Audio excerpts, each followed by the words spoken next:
রক্ত সাগর পেরিয়ে বাধার পাহাড় ডিঙিয়ে,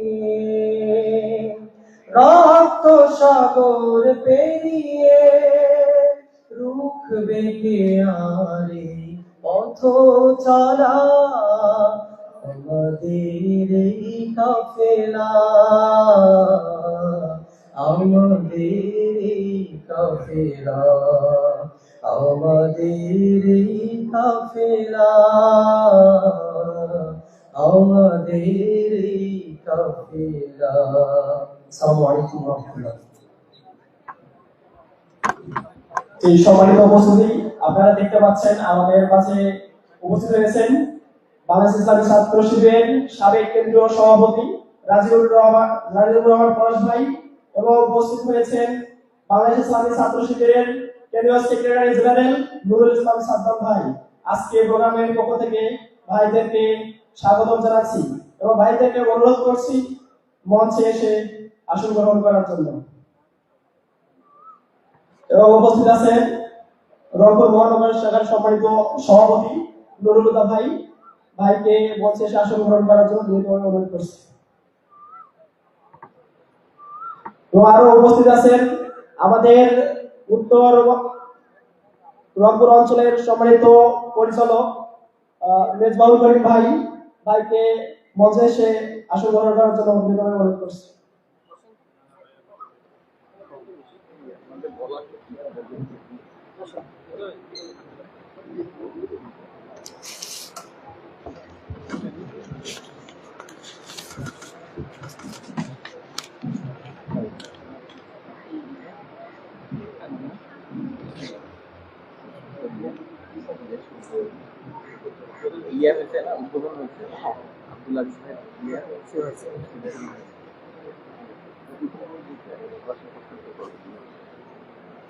যে সম্মানিত উপস্থিতি, আমরা সরাসরি প্রশ্নোত্তর পর্বের দিকে যাব। আমাদের কাছে অলরেডি কিছু প্রশ্ন লিখিত আকারে এসেছে। প্রথমেই প্রশ্নের উত্তর এসেছে সাবেক কেন্দ্রীয় সভাপতি রাজিউর রহমান পলাশ ভাইয়ের প্রতি। ভাই, আপনি কারমাইকেল কলেজ থেকে উঠে গিয়ে এরকম একটি ছাত্র সংগঠনে কেন্দ্রীয় সভাপতি হয়েছেন, এই জার্নিটা যদি আমাদের বলতেন।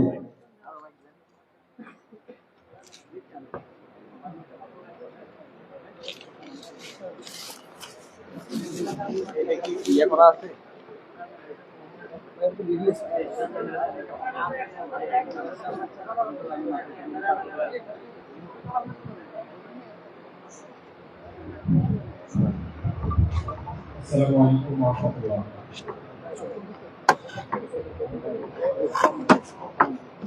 ইসরায়েল উপস্থিত সঞ্জিত আক্তার ছাত্র শিবিরের সেক্রেটারি জেনারেল নুরুল ইসলাম সাদ্দাম ভাই, ইসলামী ছাত্র শিবিরের পরিষদের সদস্যবৃন্দ, উপস্থিত ইসলামী ছাত্র শিবিরের রংপুর মহানগর শাখার সভাপতি, আজকে সুন্দর আয়োজনের সভাপতি, ইসলামী ছাত্র শিবির কারমাইকেল কলেজ সরকারের সভাপতি মেহেদী হাসান, বিশেষ অতিথি হিসেবে ক্যাম্পাসের সাবেক দায়িত্বশীল উপস্থিত রয়েছেন আমার প্রিয় কারমাইকেল ক্যাম্পাসের কারমাইকেল কলেজের শিক্ষার্থী ভাই বোনেরা। আমি আল্লাহ তাআলার শুকরিয়া আদায়ের মধ্যে দিয়ে শুরু করছি। আল্লাহ তাআলা আমাদের এই সুন্দর আয়োজনে অংশগ্রহণ করার তৌফিক দান করেছেন। আমরা ব্যস্ততম সময়ের মধ্যে হতে ছাত্র শিবিরের এই সুন্দর আয়োজনে অংশগ্রহণ করার জন্য সকলকে আন্তরিক ধন্যবাদ দিয়ে শুরু করছি। প্রশ্ন করেছেন ইসলামী ছাত্র শিবিরের ক্যাম্পাস থেকে কেন্দ্রীয় সভাপতি হওয়ার জার্নি। এই জার্নিটা আসলে অনেক লম্বা জার্নি, বলতে গেলে অনেক সময় লাগবে। সংক্ষেপে বলতে গেলে আমি একেবারে গোড়া থেকে স্কুল থেকে ইসলামী ছাত্র শিবিরের সাথে সম্পৃক্ত হয়েছি।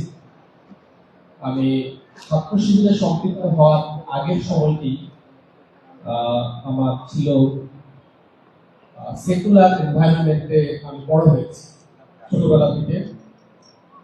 ছাত্র শিবিরে আসার পর আমার কাছে মনে হয়েছে আল্লাহ তাআলার পক্ষ থেকে ছাত্র শিবির আমার জন্য একটা উপহার, gift।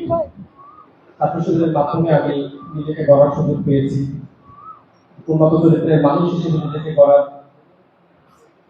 সুযোগ ইসলাম ছাত্র শিবির আমাকে করে দিয়েছে। সেই সুবাদে ছাত্র শিবিরকে নিয়ামক হিসেবে গ্রহণ করে একেবারে প্রথম দিন থেকে মনোযোগের সাথে আন্তরিকতার সাথে আমি ইসলামী ছাত্র শিবিরের দায়িত্ব পালন করার চেষ্টা করেছি এবং এই অনুভূতি নিয়েই করেছি যে ইসলামী ছাত্র শিবির কেবল একটি সংগঠন নয়, আমরা পৃথিবীতে আল্লাহ রাব্বুল আলামিনের পক্ষ থেকে একটা অ্যাসাইনমেন্ট দিয়ে এসেছি।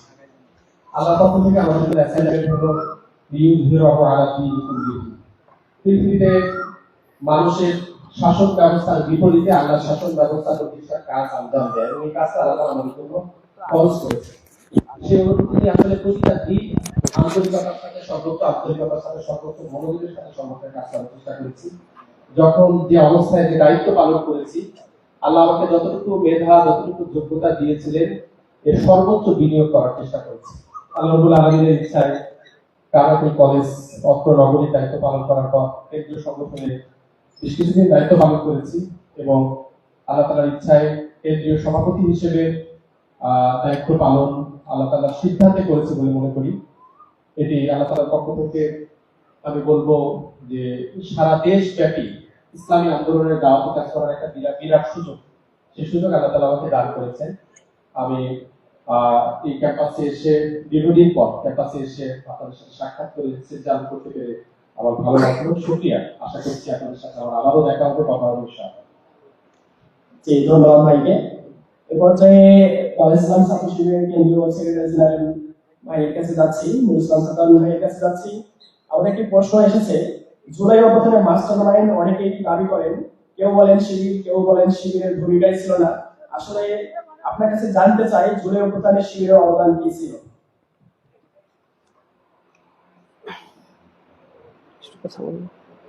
এটা কথা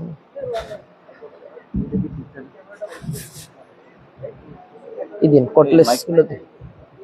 হ্যালো হ্যালো হ্যালো, ওইটা ঠিক আছে। আউযু বিল্লাহি মিনাশ শাইতানির রাজিম, বিসমিল্লাহির রহমানির রহিম। আলহামদুলিল্লাহ, আল্লাহ রাব্বুল আলামিনের শুকরিয়া আদায় করছি। জীবনে প্রথমবারের মতো কারমাইকেল কলেজে আসার তৌফিক আল্লাহ রাব্বুল আলামিন দিয়েছেন, আলহামদুলিল্লাহ। কলেজটার বয়স তো বাংলাদেশের বয়সের চাইতেও বেশি। ইভেন এটা দেখলাম হচ্ছে এই উপমহাদেশের ভারত পাকিস্তান বিভক্তিরও আগে 1916 সালের একটা কলেজ। তার মানে হচ্ছে অনেক ঐতিহ্যে সমৃদ্ধ একটি কলেজে আল্লাহ রাব্বুল আলামিন আমাকে আসার তৌফিক দিয়েছেন। অনেক দেরিতে হলেও এসেছি, এজন্য আল্লাহর শুকরিয়া আদায় করছি, আলহামদুলিল্লাহ। আজকে প্রোগ্রামের সম্মানিত অতিথিবৃন্দ, উপস্থিত সাবেক কেন্দ্রীয় সভাপতি রাজুর রহমান পলাশ ভাই, কেন্দ্রীয় কার্যকরী পরিষদের সদস্যবৃন্দ, একান্ত প্রিয় শিক্ষার্থী বন্ধুরা, আসসালামু আলাইকুম ওয়া রাহমাতুল্লাহ। একটা প্রশ্ন এসেছে জুলাই আন্দোলনে ক্রেডিট নেয়া নিয়ে যে বিতর্ক তৈরি হয়েছে। বিতর্ক আমরা খুব বেশি কিছু দেখছি না এবং ইসলামী ছাত্র শিবিরের পক্ষ থেকে জুলাই আন্দোলনের কোনো ক্রেডিট কখনো আমরা দাবি করি না। ইভেন ইসলামী ছাত্র শিবিরের অনেকেই বলে আপনাদের কতজন শহীদ হয়েছে, আমাদেরকে বলেছে যে সবাই তো তালিকা প্রকাশ করছে, আবার তালিকা প্রকাশ করার পরে 2 ঘন্টা পরে আবার ডিলিটও করতে বাধ্য হয়েছে। আমরা বলছি যে তালিকা প্রকাশই করে বেশি দিন রাখা যায় না, ওই তালিকা করে লাভটা কি? এই আন্দোলনে যারা রাস্তায় নেমেছিল মুক্তিযুদ্ধের সময় 1971 সালে, যারা মুক্তিযুদ্ধে অংশগ্রহণ করেছিল আর শহীদ হয়েছিল, তাদেরকেও কোনো দল টানাটানি করে না। এরা বাংলাদেশের সম্পদ, মুক্তিযুদ্ধ করে এই দেশকে স্বাধীন করেছে। জুলাইয়ের আন্দোলনেও এটা দ্বিতীয় স্বাধীনতা বলছি, যেখানে ফ্যাসিবাদ মুক্ত একটি দেশ আমরা পেয়েছি, এখানে বাক স্বাধীনতা পেয়েছি। আমরা আশা করছি আমাদের ভোটাধিকার আমরা ফেরত পাবো, আমাদের কথা বলতে পারছি, মানুষ গুম হচ্ছে না, আয়না ঘরগুলো উদ্ধার হয়েছে। সামগ্রিকভাবে এই দেশটা যে নতুন একটি মেরুকরণের দিকে যাচ্ছে, এজন্য যাদের অবদান, যে 1400 অথবা বলা হয় 1500 যে শহীদ যারা হয়েছে, এখানে বিভিন্ন শ্রেণী পেশার মানুষ ছিল, শুধু শিক্ষার্থী ছিল না, এখানে রিক্সাওয়ালাদের অংশগ্রহণ ছিল, ব্যবসায়ীরা ছিল, পাশাপাশি হচ্ছে বিভিন্ন মজুরি যারা দিন মজুরের কাজ করতো তারা অংশগ্রহণ করেছে, সরকারি চাকরিজীবীরা অংশগ্রহণ করেছে, ডায়াসপোরাদের কন্ট্রিবিউশন এখানে ছিল। সুতরাং এইখান থেকে কোনো ক্রেডিট নেওয়া এটা হীনমন্যতা বা ছোট মানসিকতার পরিচয়। আমরা সকল শহীদদেরকে ওন করি। এই 1400 শহীদের সাথে আমরা লাস্ট রমাদানে ঈদের সময় আমরা সিদ্ধান্ত নিয়ে প্রতিটি শহীদ পরিবারের সাথে ঈদ উদযাপন করেছি। আমাদের পরিবারে যতটুকু সময় দিয়েছি আমরা তার চাইতে বেশি শহীদ পরিবারের সময় দিয়ে তারা যেন ফিল না করে যে আমার সন্তান আমাদের কাছ থেকে বিদায় নিয়েছে, আমরা নিঃস্ব হয়ে গেলাম, এই অনুভূতি যেন না থাকে। আমরা প্রতিটা শহীদ পরিবারের পাশে দাঁড়িয়েছি, চিকিৎসার জন্য চেষ্টা করেছি, আমাদের সাধ্য অনুযায়ী সরকারকে বোঝানোর চেষ্টা করেছি, বলেছি। সামগ্রিকভাবে জুলাই আন্দোলন একক কোনো ব্যক্তির ক্রেডিট না। এখানে সিদ্ধান্ত গ্রহণ, সিদ্ধান্ত প্রক্রিয়ায় যত অংশীজন ছিল তাদের মধ্যে ইসলামী ছাত্র শিবির অন্যতম অনুঘটক হিসেবে কাজ করেছে। এখানে যত মানুষ নেমেছিল তার মধ্যে ইসলামী ছাত্র শিবিরের সাথী, কর্মী, সদস্য এবং ইসলামী ছাত্র শিবিরকে ভালোবাসে ইসলামী ছাত্র শিবিরের সাবেক দায়িত্বশীল ভাইয়েরা সবাই এখানে অংশগ্রহণ করেছে, তাদের বুকের তাজা রক্ত ঢেলে দিয়েছে। অনেকে হাত পা হারিয়ে এখনো পর্যন্ত বিছানায় কাতরাচ্ছে, চিকিৎসাধীন অবস্থায় রয়েছে, অনেকে সুস্থতা অর্জন করেছে। সুতরাং জুলাইয়ের আন্দোলন ছিল সকলের আন্দোলন। এটা ইসলামী ছাত্র শিবির বা কোনো পার্টিকুলার কোনো ছাত্র সংগঠন বা রাজনৈতিক দলের অথবা কোনো ব্যক্তির আন্দোলন নয়। এ কারণে এখানে ইসলামী ছাত্র শিবিরের কন্ট্রিবিউশনটা কি বা কিভাবে আসছে এগুলো নিয়ে কখনো আমরা ফরমাল কোনো স্টেটমেন্ট দেই নাই। আপনারা জানেন ইসলামী ছাত্র শিবির যখন পলিসি মেকিং এ আমাদের কোনো ক্রাইসিস তৈরি হয়েছে বা যখন তারা বসেছে তখন ইসলামী ছাত্র শিবির সেই টেবিলে ছিল, সেখানে পলিসি মেকিং এ কন্ট্রিবিউশন করেছে। সারা দেশে কোন স্পটে কে নামবে এই বিষয়গুলোতে আমরা তাদের সাথে ছিলাম, আমরা আমাদের কথাগুলো বলেছি। বিভিন্ন জায়গায় আমাদের ভাইরা ছিল, সেখানে বিশেষ করে যে শাহাদাতের ঘটনাগুলো ঘটেছে এদেরকে নিয়ে কবরস্থ করা, তাদের পরিবারের সার্বিক দেখাশোনাগুলো করা, আহত যখন মানুষ হয়েছে তাদের চিকিৎসা সেবা প্রদান করা, এরপরে আইনগতভাবে যারা সেদিন গ্রেপ্তার ছিল আইনগতভাবে সহায়তা করা, এই যত দিক থেকে সহযোগিতা করার প্রয়োজন আমরা আমাদের সাধ্যের আলোকে জুলাই আন্দোলনে সেটা করার জন্য চেষ্টা করেছি। আলহামদুলিল্লাহ জুলাই আন্দোলনের পরে আমরা একটি সুন্দর বাংলাদেশ পেয়েছি, কিন্তু জুলাইয়ের চেতনা, এই চেতনা বাস্তবায়ন হয়নি। যুবকদের মধ্য থেকে আমরা দেখেছি যারা এই আন্দোলনে অংশগ্রহণ করেছে তাদের একটা বড় অংশ পরবর্তীতে আবার অর্থনৈতিকভাবে করাপ্টেড হয়ে পড়েছে, যেটা অনাকাঙ্ক্ষিত ছিল। আমরা আশা করি এই জায়গা থেকে জুলাইয়ের স্পিরিট যারা ধারণ করে, যারা বৈষম্য মুক্ত একটি বাংলাদেশ চেয়েছে, মানে আওয়ামী ফ্যাসিবাদের আমলে যে করাপশন গুলো হয়েছে করাপশনের বিরুদ্ধে এই মানুষগুলো রাস্তায় নেমেছিল। সুতরাং নতুন কোন করাপ্টেড পিপলকে মানুষ আর অ্যাকসেপ্ট করবে না। এই জায়গা থেকে বের হয়ে এসে এই স্পিরিটকে ধারণ করে নতুন একটি স্বদেশ করার জন্য আমাদের এখন চেষ্টা প্রচেষ্টা অব্যাহত রাখা উচিত। ইসলামী ছাত্র শিবির তার নিজ জায়গা থেকে এই কাজগুলো বলা এবং করার জন্য সর্বোচ্চ চেষ্টা করছে। ধন্যবাদ ভাইকে। আমরা এবার আসছি সাবেক কেন্দ্রীয় সভাপতি রাজিউর রহমান পরেশ ভাইয়ের কাছে। এখানে একটি প্রশ্ন এসেছে, আমরা জানি বিগত 15 থেকে 16 বছরের ছাত্র শিবির অনেক বঞ্চিত হয়েছে, কিন্তু তার আগে ছাত্র শিবির যখন ক্যাম্পাসে ছিল তখন তারা শিক্ষার্থীদের সাথে কি ত্রাসের রাজস্ব কায়েম করেছে, নাকি ভালো কোনো এক্সাম্পল আছে এমন কি কিছু আপনার স্মৃতিতে মনে পড়ে কিনা?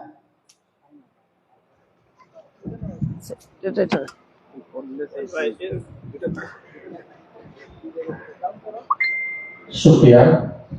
আমরা একটা অন্ধকার যুগ পেরিয়ে আবার আলোর যুগে প্রবেশ করেছি আলহামদুলিল্লাহ, যেখানে শিক্ষার্থীরা তাদের সকল দাবি আদায়ের একটি চমৎকার পরিবেশ অবস্থান করছে। দীর্ঘ সময় একটি ছাত্র সংগঠনের কাছে জিম্মি ছিল বাংলাদেশের সকল ক্যাম্পাস।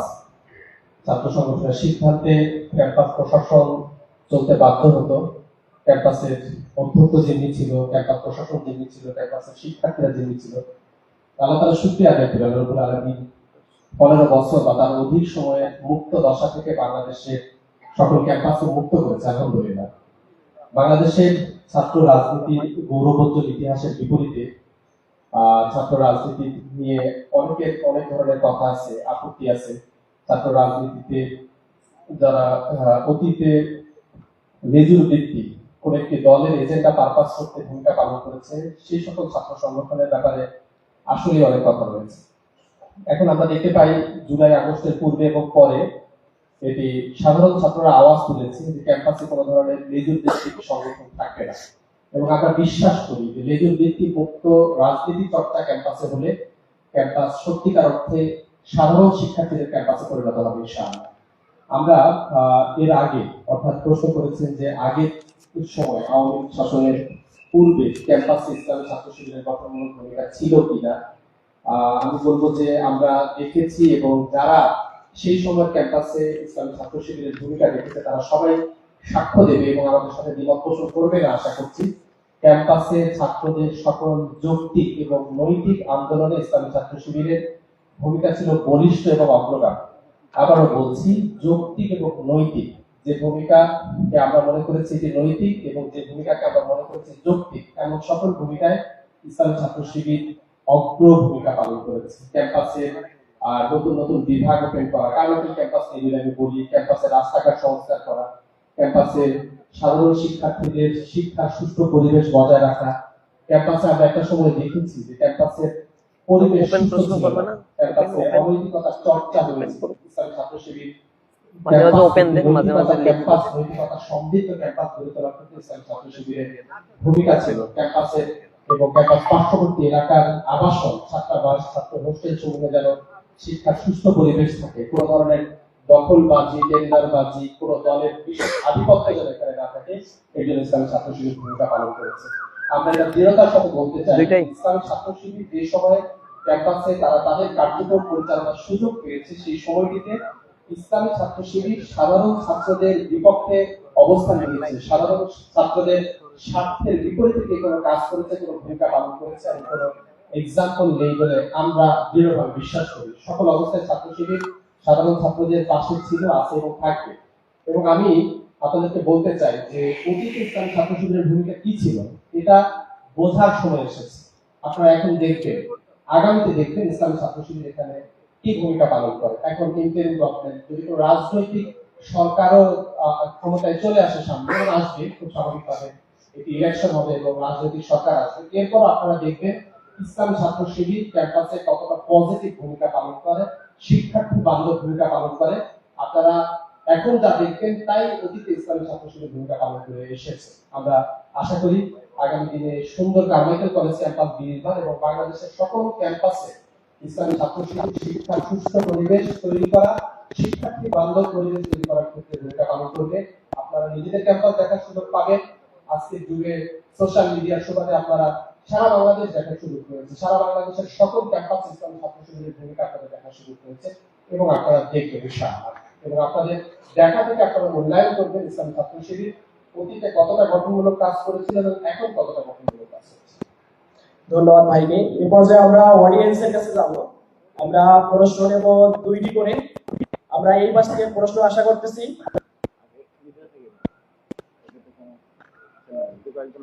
যে কোনো দুইজন।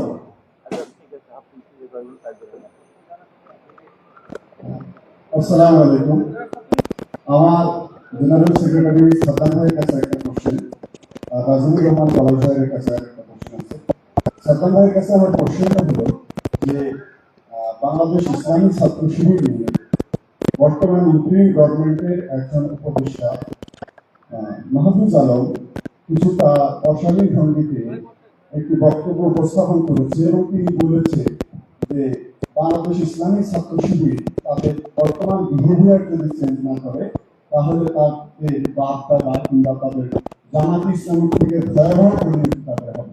এটাকে আপনি কিভাবে দেখেন এবং তার সরকারি থেকে ইন্টারিম গভর্নমেন্টের থেকে এই ধরনের পলিটিক্যাল বিহেভিয়ার করার কোনো সুযোগ আছে কিনা, এটাকে বাংলাদেশ ইসলামী ছাত্র শিবির কিভাবে দেখে? আর কলেজ ভাইয়ের কাছে আমার কোশ্চেন হলো যে বাংলাদেশ ইসলামী ছাত্র শিবির অতীতের থেকে মডিফাই হয়েছে নাকি অতীতের থেকে সক্রিয়তা হারিয়েছে? ধন্যবাদ। ধন্যবাদ জানাচ্ছি ভাইকে। ইন্ডিয়ান গভর্নমেন্টের যে উপদেষ্টার কথা বলেছেন, উনি আসলে কোন নির্বাচিত বা কোন দলের প্রতিনিধি হয়ে অথবা কোন সুশীল সমাজের প্রতিনিধি হয়ে ইন্ডিয়ান গভর্নমেন্টে যায় নাই। উনি মূলত ছিল ছাত্র প্রতিনিধি এবং এই জুলাই আন্দোলনে যে সকল ছাত্র সংগঠন স্টেক ছিল তাদের পক্ষ থেকে এই জুলাই আন্দোলনে স্পিরিট ধারণ করা, গণহত্যার বিচার নিশ্চিত করা, পাশাপাশি এই আওয়ামী ফ্যাসিবাদের যারা দোসর রাষ্ট্রের বিভিন্ন জায়গায় বসে আছে এদেরকে আইডেন্টিফাই করা, যারা এই দেশে অস্থিতিশীল করেছে, টাকা পাচার করেছে, সামগ্রিক বিষয়গুলোতে যাতে এই সরকার সঠিকভাবে পরিচালিত হয় এবং ছাত্ররা যে আন্দোলন করেছে এবং এত মানুষ জীবন দিয়েছে তার প্রতিফলন যেন এদের মাধ্যমে ঘটে, এটা ছিল তাদের লায়াবিলিটি এবং রেসপন্সিবিলিটি। কোনো দলের প্রতি রাগ বিরাগ বশবর্তী হয়ে কোনো বক্তব্য দেয়া, এটা তার শপথের চূড়ান্ত ভাবে তিনি ভঙ্গ করেছেন। এ ব্যাপারে আমরা ফরমালি তাকে জানাবো, তিনি এরকম কাজগুলো বা এই বক্তব্যগুলো এই জায়গা থেকে দিতে পারেন না। তবে কোনো গভর্নমেন্টের কোনো জায়গা থেকে যদি তার নিয়ম বহির্ভূত কোনো বক্তব্য দেয়, তাহলে এটা একটা দায়িত্বশীল ছাত্র সংগঠনের জন্য শোভনীয় নয়। সে আইন বহির্ভূত বা প্রথা বহির্ভূত যে কথাগুলো বলবে, সেই কথাগুলোর প্রতিক্রিয়া জানান। সুতরাং আমরা তার কথাগুলো আশা করি সে উইথড্র করবে। তিনি যা কথাগুলো বলছেন হাইপোথেটিক্যাল কিছু কথা তিনি বলেছেন, সুতরাং এই জাতীয় কথাগুলো বলার ক্ষেত্রে সামনের দিক থেকে আরো বেশি শালীন থাকবেন বলে আমার ধারণা। আন্দোলন সংগ্রাম সে যখন রাস্তায় ছিল, আমরা সবাই রাস্তায় ছিলাম, তখন একসাথে কাঁধে কাঁধ মিলিয়ে সে আন্দোলন করেছে। এর আগে এই প্রশ্নগুলো যখন ছিল না, এখন হঠাৎ করে আওয়ামী লীগ নিষিদ্ধ হওয়ার পরে একজন গভর্নমেন্টের উচ্চপদস্থ একটা জায়গা থেকে বা ছাত্রদের প্রতিনিধি হয়ে সেখানে যাওয়ার পরে এই জাতীয় বক্তব্যগুলো আমরা আসলে কামনা করি না। তবে আপনি যেভাবে আমার সামনে এটা উপস্থাপন করলেন, তিনি সেভাবে হয়তো ছাত্র শিবির রানিং সংগঠন বা রানিং ছাত্র শিবিরের উপরে সেভাবে দোষারোপ করেনি, তিনি ভিন্নভাবে কথাগুলো বলার চেষ্টা করেছেন। আমরাও তার কাছে সিস্টেমের মধ্যে থেকে তার জবাব চাওয়া বা বক্তব্যগুলো প্রত্যাহারের ব্যাপারগুলো আমরা তাকে জানাবো ইনশাআল্লাহ। প্রশ্ন করেছেন যে ইসলামী ছাত্র শিবির বিগত সময়ে সক্রিয়তা হারিয়েছে কিনা। আসলে ইসলামী ছাত্র শিবির একটি আদর্শিক সংগঠন এবং ইসলামী ছাত্র শিবির সুনির্দিষ্ট স্ট্রাকচার ইসলামী ছাত্র শিবির পরিচালিত হয়। তো আপনারা বিগত 15 বছরে দেখেছেন ইসলামী ছাত্র শিবিরের উপর জুলুম নির্যাতনের স্ট্রিট রোলার গিয়েছে। ইসলামী ছাত্র শিবিরকে নিশ্চিত করার জন্য রাষ্ট্রযন্ত্র, রাষ্ট্রের সকল অর্গান ছাত্র শিবিরকে নিশ্চিত করার প্রয়াস চালিয়েছে। আল্লাহ তাআলার মেহেরবানিতে জুলুম নির্যাতনের কণ্ঠকাঠিন্য পথ মারিয়ে ইসলামী ছাত্র শিবির তার লক্ষ্য আল্লাহর এই জমিনে সকল প্রকার জুলুম ও নির্যাতনের মূলোচ্ছেদ করে এক আল্লাহর আইন কায়েমের যে সংগ্রাম ইসলামী ছাত্র শিবির, সেই সংগ্রামের মধ্যে ছিল, আছে এবং থাকবে। ইসলামী ছাত্র শিবির মেজর ভিত্তিক নয়, ইসলামী ছাত্র শিবির স্বাধীনভাবে পরিচালিত হয়। ইসলামী ছাত্র শিবিরে অটোক্রেসি নেই, ডিক্টেটরশিপ নেই, একক সিদ্ধান্তে এই সংগঠন চলে না। ইসলামী ছাত্র শিবির পরামর্শ ভিত্তিক তার সংগঠন পরিচালনা করে। ইসলামী ছাত্র শিবিরের সাংগঠনিক স্ট্রাকচারে এমন অনেক সুন্দর সুন্দর নিয়ম পদ্ধতি কার্যকর রয়েছে, যে নিয়ম পদ্ধতিতে ইসলামী ছাত্র শিবির ওয়েল অর্গানাইজড, ইসলামী ছাত্র শিবির সুন্দর এবং ইসলামী ছাত্র শিবির উত্তরোত্তর উন্নত থেকে উন্নততর হয়েছে বলে আমি মনে করি, আরো হবে। প্রতিনিয়ত ইসলামী ছাত্র শিবির তার ত্রুটি সমূহ, ভুল সমূহ আর কিভাবে ইসলামী ছাত্র শিবিরকে আরো অধিক ছাত্রদের মাঝে জনপ্রিয় সংগঠনে পরিণত করা যায়, এই আলোচনা পর্যালোচনা ইসলামী ছাত্র শিবির সবসময় করে। এবং কখনো কোনো ত্রুটি বিচ্যুতি হলে ইসলামী ছাত্র শিবির তা শুধিয়ে নিয়ে আরো সুন্দরতম উপায়ে সংগঠনকে এগিয়ে নেওয়ার চেষ্টা করে। সেই জায়গা থেকে আমি বলবো, ইসলামী ছাত্র শিবিরের সক্রিয়তা হারানোর কোনো সুযোগ নেই। ইসলামী ছাত্র শিবির প্রতিষ্ঠার পর থেকে সামনের দিকে অগ্রসর হচ্ছে এবং চূড়ান্ত আকাঙ্ক্ষা নিয়ে ইসলামী ছাত্র শিবির তার দায়িত্ব পালন করছে। সেই দায়িত্ব পালনে ইসলামী ছাত্র শিবির সফল হবে বলে আমি দৃঢ়ভাবে বিশ্বাস করি। এবার আমরা শেষ থেকে প্রশ্ন করব দুইটা। আপনাদের অনুরোধ করব যে কোনো একজন একটি মাত্র প্রশ্ন করবেন, অপর ভাইকে সুযোগ করে দেওয়ার চেষ্টা করবেন। আসসালামু আলাইকুম। আমি আল মাহমুদ আসাদ, পড়ছি কামিল কলেজের ইসলামিক স্টাডিজ ডিপার্টমেন্টে স্নাতকোত্তর। আমার প্রথম প্রশ্নটি হচ্ছে, বাংলাদেশ ইসলামী ছাত্র শিবির বাংলাদেশের একটি বৃহৎ ছাত্রদের প্রতিনিধিত্বকারী একটি সংগঠন। এই সংগঠনে একটা বৃহৎ জনগোষ্ঠীকে নিয়ে এই সংগঠন চলে। এই সংগঠনে পড়াশোনা শেষ করা পর্যন্ত শিক্ষার্থীরা সময় দিয়ে থাকে। ঠিক এই শিক্ষার্থীদের সময় দেওয়ার পর এই বৃহৎ সংখ্যক শিক্ষার্থীদের নিয়ে তাদের যে কেরিয়ার ভাবনা, এই কেরিয়ার নিয়ে বাংলাদেশ ইসলামী ছাত্র শিবিরের পরিকল্পনা কি? তারা এখান থেকে শিক্ষার্থী অবস্থা শেষ হওয়ার পর তাদের কেরিয়ার নিয়ে আসলে বাংলাদেশ ইসলামী ছাত্র শিবির কি ভাবে বা কি পরিকল্পনা করে? এটি হচ্ছে প্রথম প্রশ্ন। দ্বিতীয় প্রশ্ন হচ্ছে, ভাই একটু আগে উত্তর দিয়েছেন, মানে বাংলাদেশ ইসলামী ছাত্র শিবির এটি কি বাংলাদেশ জামায়াতে ইসলামের অঙ্গ সংগঠন কিনা বা মেজর ভিত্তিক কোনো ছাত্র সংগঠন কিনা? তৃতীয় প্রশ্নটি হচ্ছে, দুইটা প্রশ্ন থাকে, দুইটা থাকে। আপনাকে অনুরোধ করছি যে অপর ভাইকে সুযোগ করে দেওয়ার জন্য। ঠিক আছে, ধন্যবাদ। জি ধন্যবাদ। প্রথমত বলছেন ক্যারিয়ার নিয়ে ইসলামী ছাত্র শিবিরের ভাবনা কি লেখাপড়া শেষ হয়ে গেল। ইসলামী ছাত্র শিবির লেখাপড়া শেষ না। ইসলামী ছাত্র শিবির স্কুলে পড়া থেকে শুরু করে একটা ছাত্রের ক্যারিয়ার ভাবনা করে। কারণ লেখাপড়া শেষ করে তার আসলে কিছু করার থাকে না যদি প্রিভিয়াস রেজাল্ট গুলো তার ভালো না থাকে। সুতরাং কিভাবে একটা ছাত্র প্রিভিয়াস রেজাল্ট গুলো ভালো করবে এবং ইথিক্স এর সাথে এডুকেশনকে কিভাবে মিলিয়ে সে একজন আদর্শ ছাত্র হতে পারে, এই জিনিসটার দিকে ইসলামী ছাত্র শিবির প্রায়োরিটি দেয়। এজন্য আমরা স্কুল থেকে শুরু করে একটা ছাত্রকে আমরা চেষ্টা করি তাদের আমাদের লিটারেচারের মাধ্যমে, বইয়ের মাধ্যমে তাকে রোড ম্যাপ জানিয়ে দেয়া। যেমন ইসলামী ছাত্র শিবিরের সাথী এবং সদস্য হতে গেলে অবশ্যই কয়েকটি বই পড়তে হয়, আপনারা জানেন। তার মধ্যে একটা বই আছে ক্যারিয়ার বিকশিত জীবনের দ্বার, একটি আছে রোড টু হায়ার স্টাডি, একটি আছে তরুণ যুব সমাজের ক্যারিয়ার গঠন ও দক্ষতা উন্নয়ন। এই জাতীয় বইগুলো বাধ্যতামূলক পড়ে কেবল তাদেরকে এই সংগঠনের সাথী এবং সদস্য অর্থাৎ উপরের দিকে উঠতে হয়। এই বইয়ের মধ্যে কি আছে? কার্যত এই বইয়ের মধ্যে আমরা একটা ছাত্রের কোন সাবজেক্টে পড়লে কি ক্যারিয়ার গঠন করতে পারবে, কোন ধরনের প্রতিকূলতা আছে, কোন জায়গা থেকে কোন সাবজেক্টে অন্যদিকে সুইচ করে ক্যারিয়ার যেতে পারে, এই সামগ্রিক বিষয়ে একটা ওভারভিউ সেখানে দেয়া থাকে। দ্বিতীয়ত হচ্ছে আমরা ক্যারিয়ার গাইডলাইন মূলক প্রোগ্রাম করি সাধারণ ছাত্রদের নিয়ে, ক্যারিয়ার ভাবনা প্রোগ্রাম করি, হায়ার স্টাডির জন্য প্রোগ্রাম করি। আমরা তাদেরকে বিসিএস এর প্রিপারেশন নেয়ার জন্য আমরা গ্রুপ স্টাডির আয়োজনগুলো করে থাকি, অনলাইন বিভিন্ন ধরনের কোর্স চালু করে থাকি। ইসলামী ছাত্র শিবির দক্ষতা অর্জনের জন্য সফট স্কিল এবং হার্ড স্কিল ডেভেলপমেন্টের কাজগুলো করে। আপনারা কিছুদিন পরে হয়তো দেখতে পাবেন ইসলামী ছাত্র শিবির অনলাইনে আমাদের যারা এসএসসি পরীক্ষার্থী এবার রয়েছে তাদের সবার জন্য সাইবার সিকিউরিটির উপর, basic computer course, English language কোর্সের উপরে আমরা ওপেন অনলাইনে ইনভাইটেশন করব রেজিস্ট্রেশনের জন্য।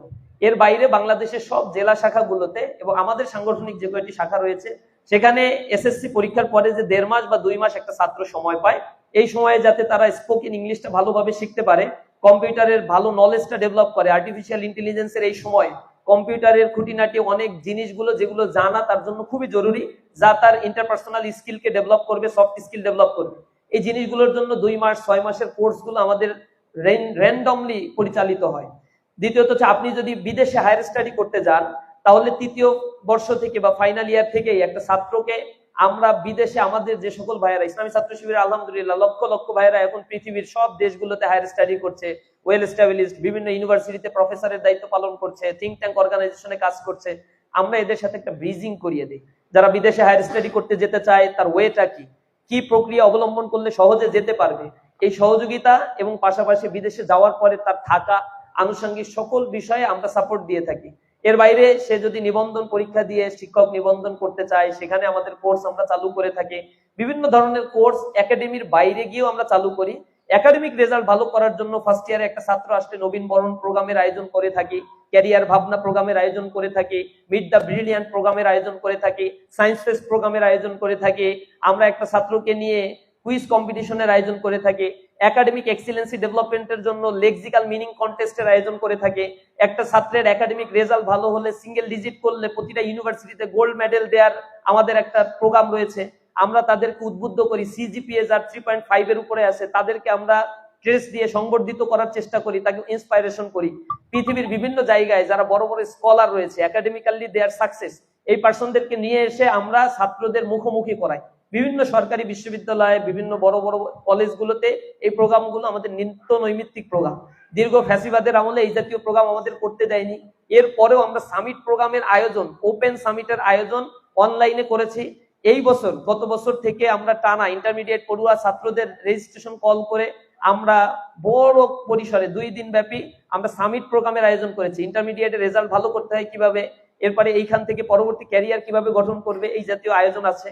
পাশাপাশি ইন্টারমিডিয়েট পড়ার পরে ইউনিভার্সিটি অ্যাডমিশনের জন্য বিভিন্ন ধরনের কোচিং সার্ভিস, এরপর ব্রিজিং প্রজেক্ট আছে আমাদের। আমরা পার্সন টু পার্সন মনিটরিং করি। কেউ যদি আমাদের কাছে এসে বলে ভাই আমি ঢাকা ইউনিভার্সিটিতে পড়তে চাই, আমরা একটা ঢাকা ইউনিভার্সিটির ছাত্রের সাথে তার সম্পর্ক করে দেই যাতে সে 2 বছর ধরে ঢাকা ইউনিভার্সিটির ওই ছাত্রের কাছ থেকে এই সেবাটা নিতে পারে। এভাবে শিক্ষার্থী বান্ধব যত অ্যাক্টিভিজম আছে ইসলামী ছাত্র শিবির সেই কাজগুলো করছে। আমাদের একটা ওয়েবসাইট ডেভেলপ হচ্ছে। আমাদের মূল ওয়েবসাইটের মধ্যে শিক্ষার্থীদের জন্য একটা আলাদা একটা সিস্টেম আমরা ডেভেলপ করবো ইনশাল্লাহ। সেখান থেকে ছাত্ররা যাতে সফট স্কিল ডেভেলপমেন্টের জন্য language skill, computer skill, digital marketing থেকে শুরু করে বিভিন্ন ধরনের ছোট ছোট কোর্স যেগুলো অক্সফোর্ড, হার্ভার্ড, ক্যামব্রিজ, ক্যালিফোর্নিয়া বা স্টেট স্ট্যানফোর্ড ইউনিভার্সিটি এগুলো করায়, এই ম্যানুয়াল গুলো টাকা, অনেক টাকা দিয়ে কিনতে হয়, আমরা সেগুলো একেবারে চিপ রেটে বা কম টাকায় যাতে ছাত্রদের কাছে পৌঁছাতে পারি সেই সিস্টেমগুলো ডেভেলপমেন্টের জন্য চেষ্টা করছি। শিক্ষার্থীদের এখানে আমরা বিভিন্ন ধরনের মানে পেশাগত ট্রেনিং, যেগুলো বিশেষ করে এন্টারপ্রেনিয়ারশিপ যারা করতে চায়, উদ্যোক্তা হতে চায়, তাদের নিয়ে আমাদের অলিম্পিয়াড হয়। যদিও এটা এখনো পর্যন্ত আমরা ওপেন সার্কুলার করি নাই, যারা আমাদের পরিসরে বিভিন্ন জেলায় বিশ্ববিদ্যালয়গুলোতে রেজিস্ট্রেশন করে তাদের নিয়ে এই প্রোগ্রামগুলো আমরা এখন পর্যন্ত লঞ্চ করছি।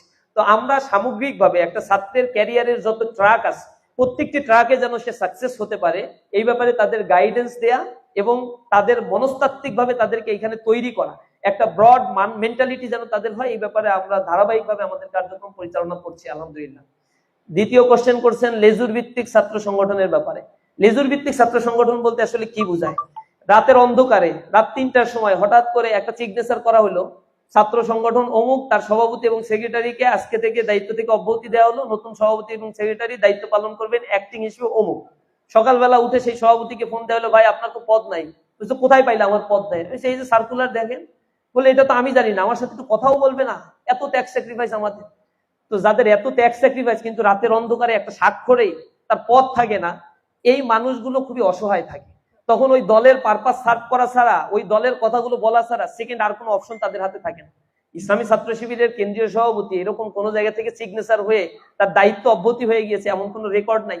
কারণ ইসলামী ছাত্র শিবির ডেমোক্রেটিক সিস্টেমে এখানে মাসোয়ারা করে আমাদের যারা সদস্য থাকে সদস্যদের প্রত্যক্ষ ভোটে প্রতি বছর কাউন্সিল হয়। এই সর্বশেষ আপনারা দেখেছেন 31শে ডিসেম্বর ও মাসের শেষ কয়েকটা দিন 30-31শে ডিসেম্বরে আওয়ামী ফ্যাসিবাদের আমলেও এই 2 দিন যে আমাদের সেট হয় এটা প্রশাসনের টপ টু বটম সবাই জানত। এ কারণে আমাদের কোথাও 60 জন নিয়ে একত্রে বসে সেট দিতে দেয়নি। কিন্তু ইসলামী ছাত্র শিবিরের চ্যালেঞ্জ ছিল সেট 1 তারিখে যাবে না, 31 তারিখে নতুন সেট হবে বাংলাদেশ। এটা আমরা মেনটেন করেছি, যতই খরচ আমাদের উপর চাপানো হোক না কেন, যতই বিপত্তি আমাদের উপরে চাপানো হোক না কেন, আমাদের সেট নিয়মিত চেঞ্জ হয়েছে। এই সেট গুলো রাস্ট আমরা করেছি সোহরাওয়ার্দী উদ্যানে, সকল সদস্যদের দিয়ে, সকল মিডিয়া সেখানে ছিল। আমাদের কেন্দ্রীয় সভাপতি সদস্যদের প্রত্যক্ষ ভোটে নির্বাচিত হয়। আবার কেউ বললেই কেন্দ্রীয় সভাপতি বিদায় নেয় না, সদস্যদের মধ্য থেকেই যদি আমাদের ভিতরে কথা আসে তখন এটা সকলের পরামর্শের ভিত্তিতে কেন্দ্রীয় সভাপতি অভিশংসন করা হয়। এগুলোর সব ডেমোক্রেটিক সিস্টেম গুলো কিভাবে আসবে, কিভাবে যাবে, কতটুকু কার ক্ষমতা রয়েছে, এগুলো সব বর্ণনা করা হয়েছে আমাদের কর্মপদ্ধতির মধ্যে। সুতরাং কেউ প্রেসক্রিপশন দিয়ে ইসলামী ছাত্র শিবিরকে চালায় না, অন্য কারো চিন্তা নিয়ে ছাত্র শিবিরকে চলতে হয় না। এর একটা নির্ধারিত কার্যকরী পরিষদের বডি রয়েছে, যে কোনো ধরনের সিদ্ধান্ত ইসলামী ছাত্র শিবির সেই বডিতে নেয়। আবার একটা শাখায় সভাপতি কে হবে এটা আবার কেন্দ্রীয় সংগঠন নির্ধারণ করে দেয় না। এই মহানগর শাখার কে পরিচালনা করবে, ওই মহানগর শাখার অধীনস্থ যারা সদস্য রয়েছে তারা ভোট দিয়ে তার মহানগর সভাপতিকে সে নির্বাচিত করে থাকে। এভাবে সিস্টেমের মধ্য দিয়ে আমাদের সকল প্রোগ্রাম কিভাবে হবে, কি চিন্তা আমরা করব, সব কিছুই এইভাবে নির্ধারিত হয়ে থাকে। সুতরাং লেজুর ভিত্তিক সংগঠন বলতে যেটা বোঝায়, মাদার পার্টির পারপাস সার্ভ করার জন্য মিছিল মিটিং করা, তাদের জন্য পোস্টারিং করা, তাদের প্রোগ্রামে জোর করে হল থেকে ধরে নিয়ে যাওয়া, মিছিলে স্লোগান দেয়া, তাদের কোনো কিছু হলেই রাস্তায় ঝাঁপিয়ে পড়া, এই জাতীয় কার্যক্রম ইসলামী ছাত্র শিবির করে না। ইসলামী ছাত্র শিবির ততটুকুই সহযোগিতা করে যতটুকু তার গঠনতন্ত্রের আওতায় থাকে, এর বাইরে ইসলামী ছাত্র শিবির অন্য কোনো কাজের সাথে এঙ্গেজ থাকে না। ধন্যবাদ আপনাকে। এবার আমরা বোনদের কাছে যাবো, কর্ডলেস এদিকে নিয়ে যাওয়ার জন্য অনুরোধ করছি। বোনদের ক্ষেত্রে একজন ব্যক্তি একটি মাত্র প্রশ্ন করতে পারবেন, যে কোনো 2 জন।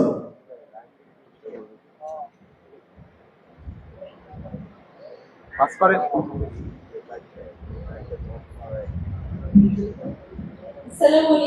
ওয়ালাইকুম বাংলাদেশ ইসলামী ছাত্র শিবিরের কার্যক্রমগুলো আমাদের অনুপ্রাণিত করে এবং আমরা এটাকে আদর্শ সংগঠন বলে মনে করি।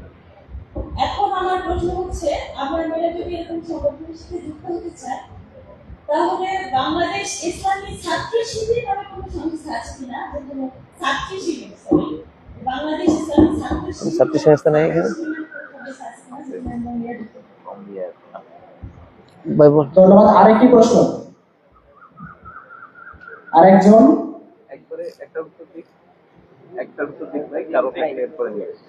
জি, ধন্যবাদ জানাচ্ছি বোনকে। আমাদের ইসলামী ছাত্র শিবিরের সব ধরনের প্রোগ্রাম গুলোতে ছেলে এবং মেয়ে শিক্ষার্থীরা অংশগ্রহণ করতে পারে, এতে কোনো অবস্ট্রাকল নাই। যেমন আজকের প্রোগ্রামে আপনারা অংশগ্রহণ করেছেন, কিন্তু নেতৃত্বের ক্ষেত্রে আমাদের সোশিও ইকোনমিক কন্ডিশন স্ট্রাকচার অনুযায়ী ইসলামী ছাত্র সংগঠন হিসেবে আমরা শুধুমাত্র ছাত্রদেরকেই নেতৃত্ব হিসেবে তৈরি করি।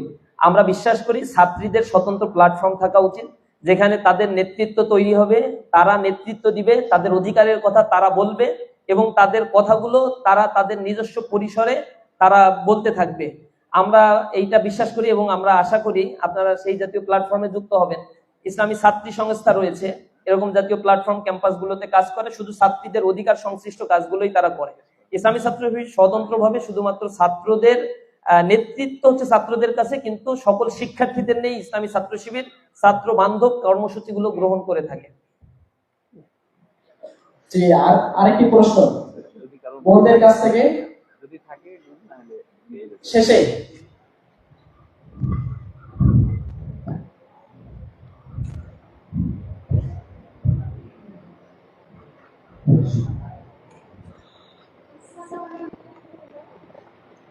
প্রশ্ন হচ্ছে এই যে ছাত্র শিবির কোনোভাবে জামাতের সাথে সম্পর্কিত কিনা, সম্পর্কিত জামাতের সাথে? আমি তোমার কিছুক্ষণ আগে এই প্রশ্নের উত্তরটা দিয়েছি। ইসলামী ছাত্র শিবির স্বতন্ত্রভাবে তাদের কার্যক্রম পরিচালনা করে। জামাতের সাথে সম্পর্ক হচ্ছে আমাদের আদর্শিক জায়গা থেকে। আদর্শিক জায়গায় তারা হচ্ছে একামতের দিনের কাজ করে, দিনের প্রতিষ্ঠা বা ইসলাম প্রতিষ্ঠার জন্য তারা কাজ করে, কল্যাণ রাষ্ট্র প্রতিষ্ঠার জন্য তারা কাজ করে।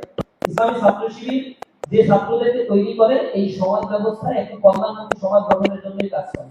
আমাদের একটা ধারার মধ্যে পঞ্চম ধারায় আমরা বলে থাকি অর্থনৈতিক শোষণ, রাজনৈতিক নিপীড়ন এবং সাংস্কৃতিক গোলামি থেকে মানবতার মুক্তির জন্য ইসলামী সমাজ নির্মাণের সর্বাত্মক প্রচেষ্টা আমরা চালাই। তো যেহেতু ছাত্র শিবির রাজনীতি করে না এবং মূল রাজনৈতিক নির্বাচনগুলোতে সংসদ সদস্য নির্বাচন বা ইউনিয়ন পরিষদের কোন স্তরের নির্বাচনে ইসলামী ছাত্র শিবিরের কোন জনশক্তি অংশগ্রহণ করতে পারে না। লেখাপড়া শেষ হয়ে গেলে ছাত্র শিবির থেকে তাদেরকে বিদায় দিয়ে দেওয়া হয়। সুতরাং সে এইখান থেকে গিয়ে কোন সংগঠন করবে, কি করবে, এটা তার ব্যক্তির চাহিদা বা ব্যক্তির স্বাধীনতা থাকে। তবে অধিকাংশ ক্ষেত্রে দেখা যায় জামাত ইসলাম করে, এই ক্ষেত্রে আপনাদের এই প্রশ্নটা থাকতে পারে। আমরা বলছি যে আদর্শিক জায়গা থেকে অধিকাংশ ক্ষেত্রে জামাত ইসলামের সাথে ইসলামী ছাত্র শিবির যে মানহাজগত বিষয়ে কথা বলে সেটা মেলার কারণে জামাত ইসলামী করে। এখন অনেকে যদি প্রশ্ন করেন যে না আমরা তো দেখি 10 জন বের হয়ে গেলে 9 জনই ছাত্রাবাদ করে, তাহলে আপনারা অস্বীকার করেন কেন? আমার সেক্ষেত্রে উত্তর হচ্ছে আপনারা যদি 5 ভাই বোন থাকেন, 5 ভাই বোনের প্রথম ভাই হচ্ছে ঢাকা বিশ্ববিদ্যালয়ে পড়েন, আরো 4টা বিশ্ববিদ্যালয়ে চান্স পেয়েছে কিন্তু ঢাকা বিশ্ববিদ্যালয়ে পড়েন। দ্বিতীয় আরেকজন মেজো ভাই, সেও হচ্ছে ঢাবি রাবি সবই সব জায়গায় চান্স পেল কিন্তু ঢাবিতে ভর্তি হলো। তৃতীয় ভাই হচ্ছে 5 জায়গায় চান্স পেল, ঢাবিতে ভর্তি হলো। চতুর্থ ভাইও 5 জায়গায় চান্স পেল, ঢাবিতে ভর্তি হলো। পঞ্চম বোনও সব জায়গায় চান্স পেল কিন্তু ঢাবিতে ভর্তি হলো। আপনি কি বলবেন সি সি সি কি খারাপ জিনিস, সব ঢাবিতে ভর্তি হয়, আর কোন জায়গা আপনারা দেখলেন না? এই ক্ষেত্রে উত্তরটা কি হবে? উত্তর বলবেন যে আপনি কি পাগল, ভালো এক জায়গা চান্স পাওয়ার পরে সে কি দ্বিতীয় অপশনে কোনোদিন যায়? তো একই কথা হচ্ছে জামাত ইসলামী যেভাবে ইসলামী আন্দোলন করে, একামতে দিনের কাজ করে, প্রত্যেকটি জায়গায় সংস্কৃতির জায়গায়, ইকোনমিক ডেভেলপমেন্টের ক্ষেত্রে, সোশ্যাল স্ট্রাকচার রিফরমেশনের ক্ষেত্রে যেভাবে কাজ করে, ইসলামী ছাত্র শিবির করার পরে সবচেয়ে বেস্ট অপশনটাই ছাত্ররা বাছাই করার জন্য চেষ্টা করে। সেই ক্ষেত্রে একামতে দিনের যে কোনো প্ল্যাটফর্মেই সে যুক্ত হতে পারে, এ থেকে আমাদের কোনো বক্তব্য নেই। আপনারা দেখেছেন অনেক ছাত্র সংগঠন অনেক জায়গায় অনেক রাজনৈতিক দলে ছাত্র শিবিরে করে গিয়ে তারা যুক্ত হয়েছে, এক্ষেত্রে আমাদের সে নাই। কিন্তু অধিকাংশ সবচেয়ে উৎকৃষ্টটা গ্রহণ করবে, এটাই নর্মাল সিচুয়েশন। সেই নর্মাল সিচুয়েশনকে মেনে নিয়ে সবাই জামাত ইসলামী করে। আদর্শগত দিক থেকে আমাদের মিল রয়েছে, কিন্তু প্ল্যাটফর্ম বা স্বতন্ত্র কর্মসূচির দিক থেকে ইসলামী ছাত্র শিবির টোটালি স্বতন্ত্র তাদের কার্যক্রমগুলো পরিচালনা করে। জামাত ইসলামীর আমির যিনি আমিরে জামাত এখানে কোনো ইনফ্লুয়েন্স করেন না। কোনো সিদ্ধান্ত নিতে গেলে আমাদের বডিতে আমিরে জামাতকে নিয়ে আসা হয় না, অথবা জামাত ইসলামী কোনো সিদ্ধান্ত নিতে গেলে বা তাদের আমির নির্বাচন করার ক্ষেত্রে ইসলামী ছাত্র শিবিরের কোনো ভোট নেন না, আমাদের কাছে কোনোদিন জিজ্ঞাসাও করেন নাই। কবে যে চেঞ্জ হবে এটাও আমরা ঠিকঠাক মতো জানি না, মিডিয়ার মাধ্যমে মাঝে মাঝে জানতে পারি। সুতরাং আমাদের প্ল্যাটফর্ম আলাদা ভিন্ন, কিন্তু আমাদের আদর্শগত মিলটা হচ্ছে অনেক বেশি। যে এবার আমরা হচ্ছে মিডিল থেকে আমরা প্রশ্ন নেব, যে কোনো দুইজন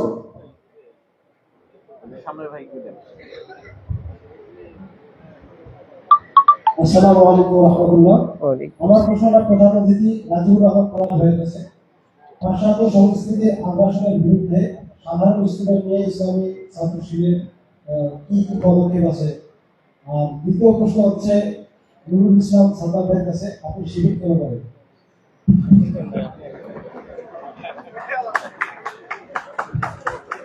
যে চমৎকার কথা বলছেন, শিবির কেন করব না সেটাই তো একটা বড় প্রশ্ন।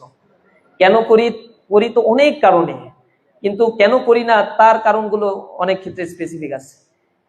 করি না এই কারণে যে আমার চরিত্রটা ঠিক রাখতে চাই আমি, মানে করি এই কারণে। ইসলামী ছাত্র শিবির আমি একটা এক্সাম্পল বলি। আমার হচ্ছে ইসলামী আন্দোলনের সাথে আমার পরিবার, আমার পূর্বপুরুষ বা আমার 14 পুরুষের কেউ এইভাবে সংযুক্ত ছিল না, যদি এখন আছে আমার ধারাবাহিকতার কারণে।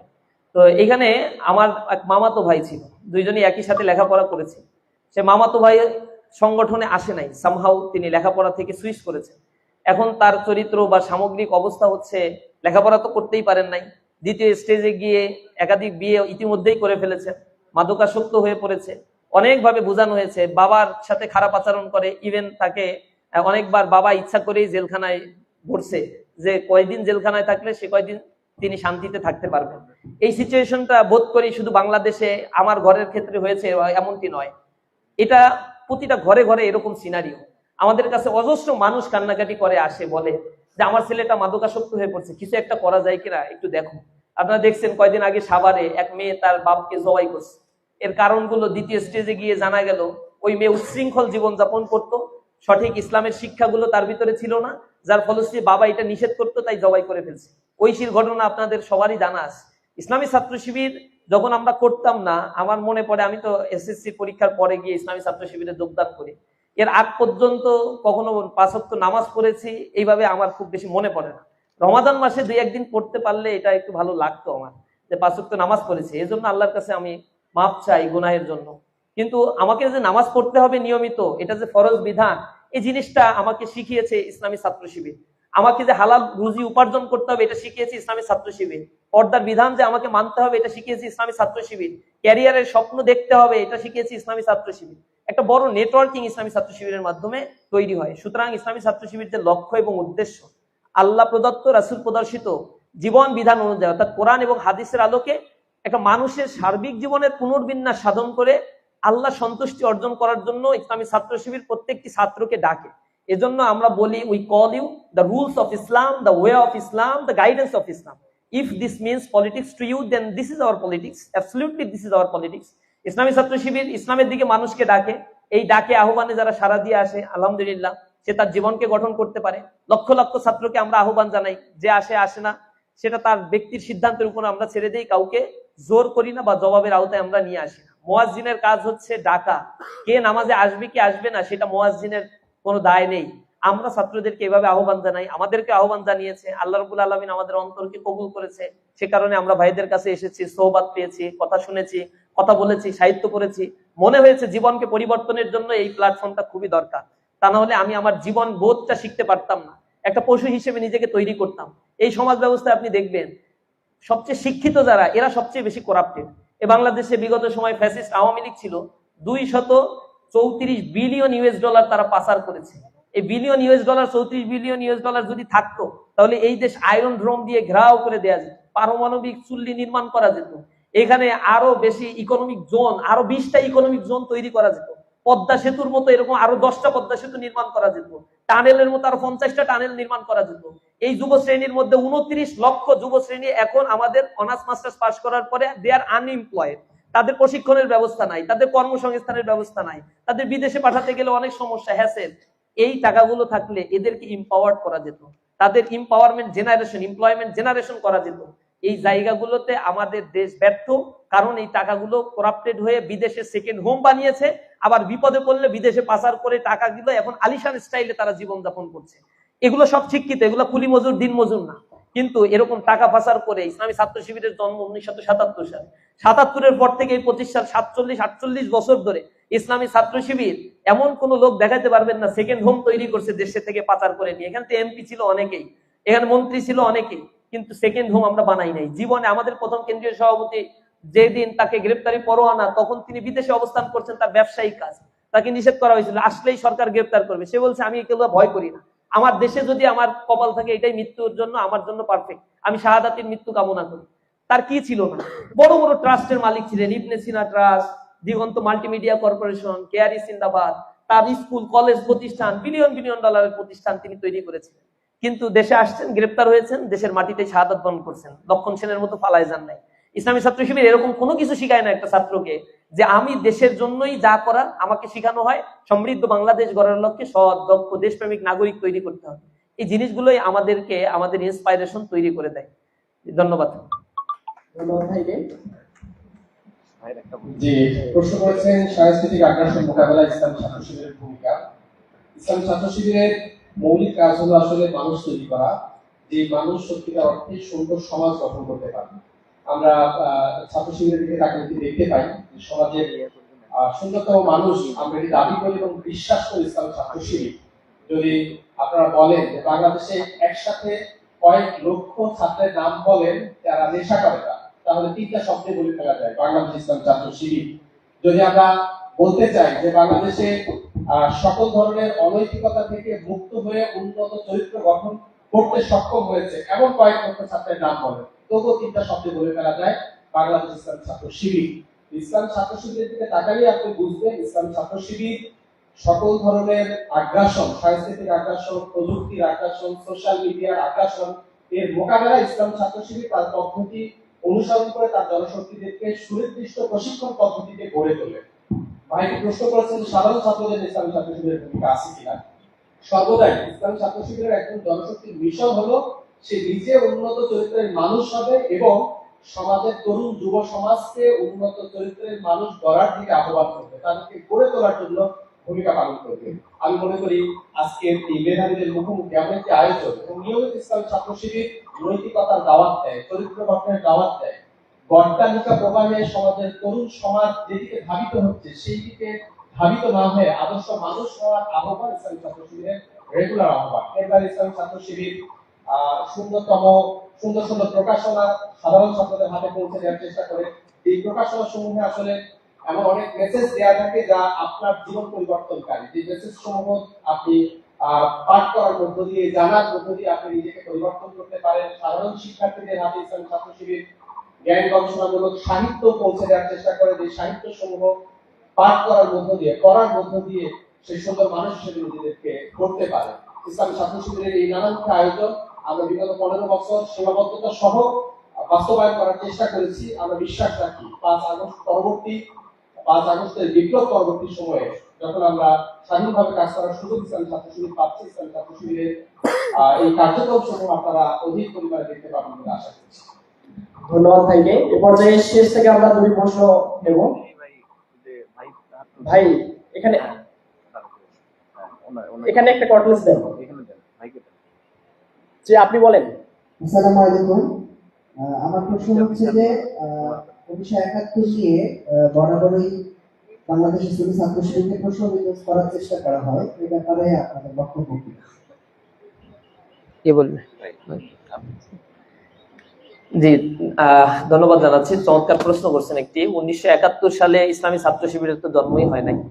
আমরা এই বাংলাদেশে জন্মগ্রহণ করেছি 1977 সালের 6 ফেব্রুয়ারি।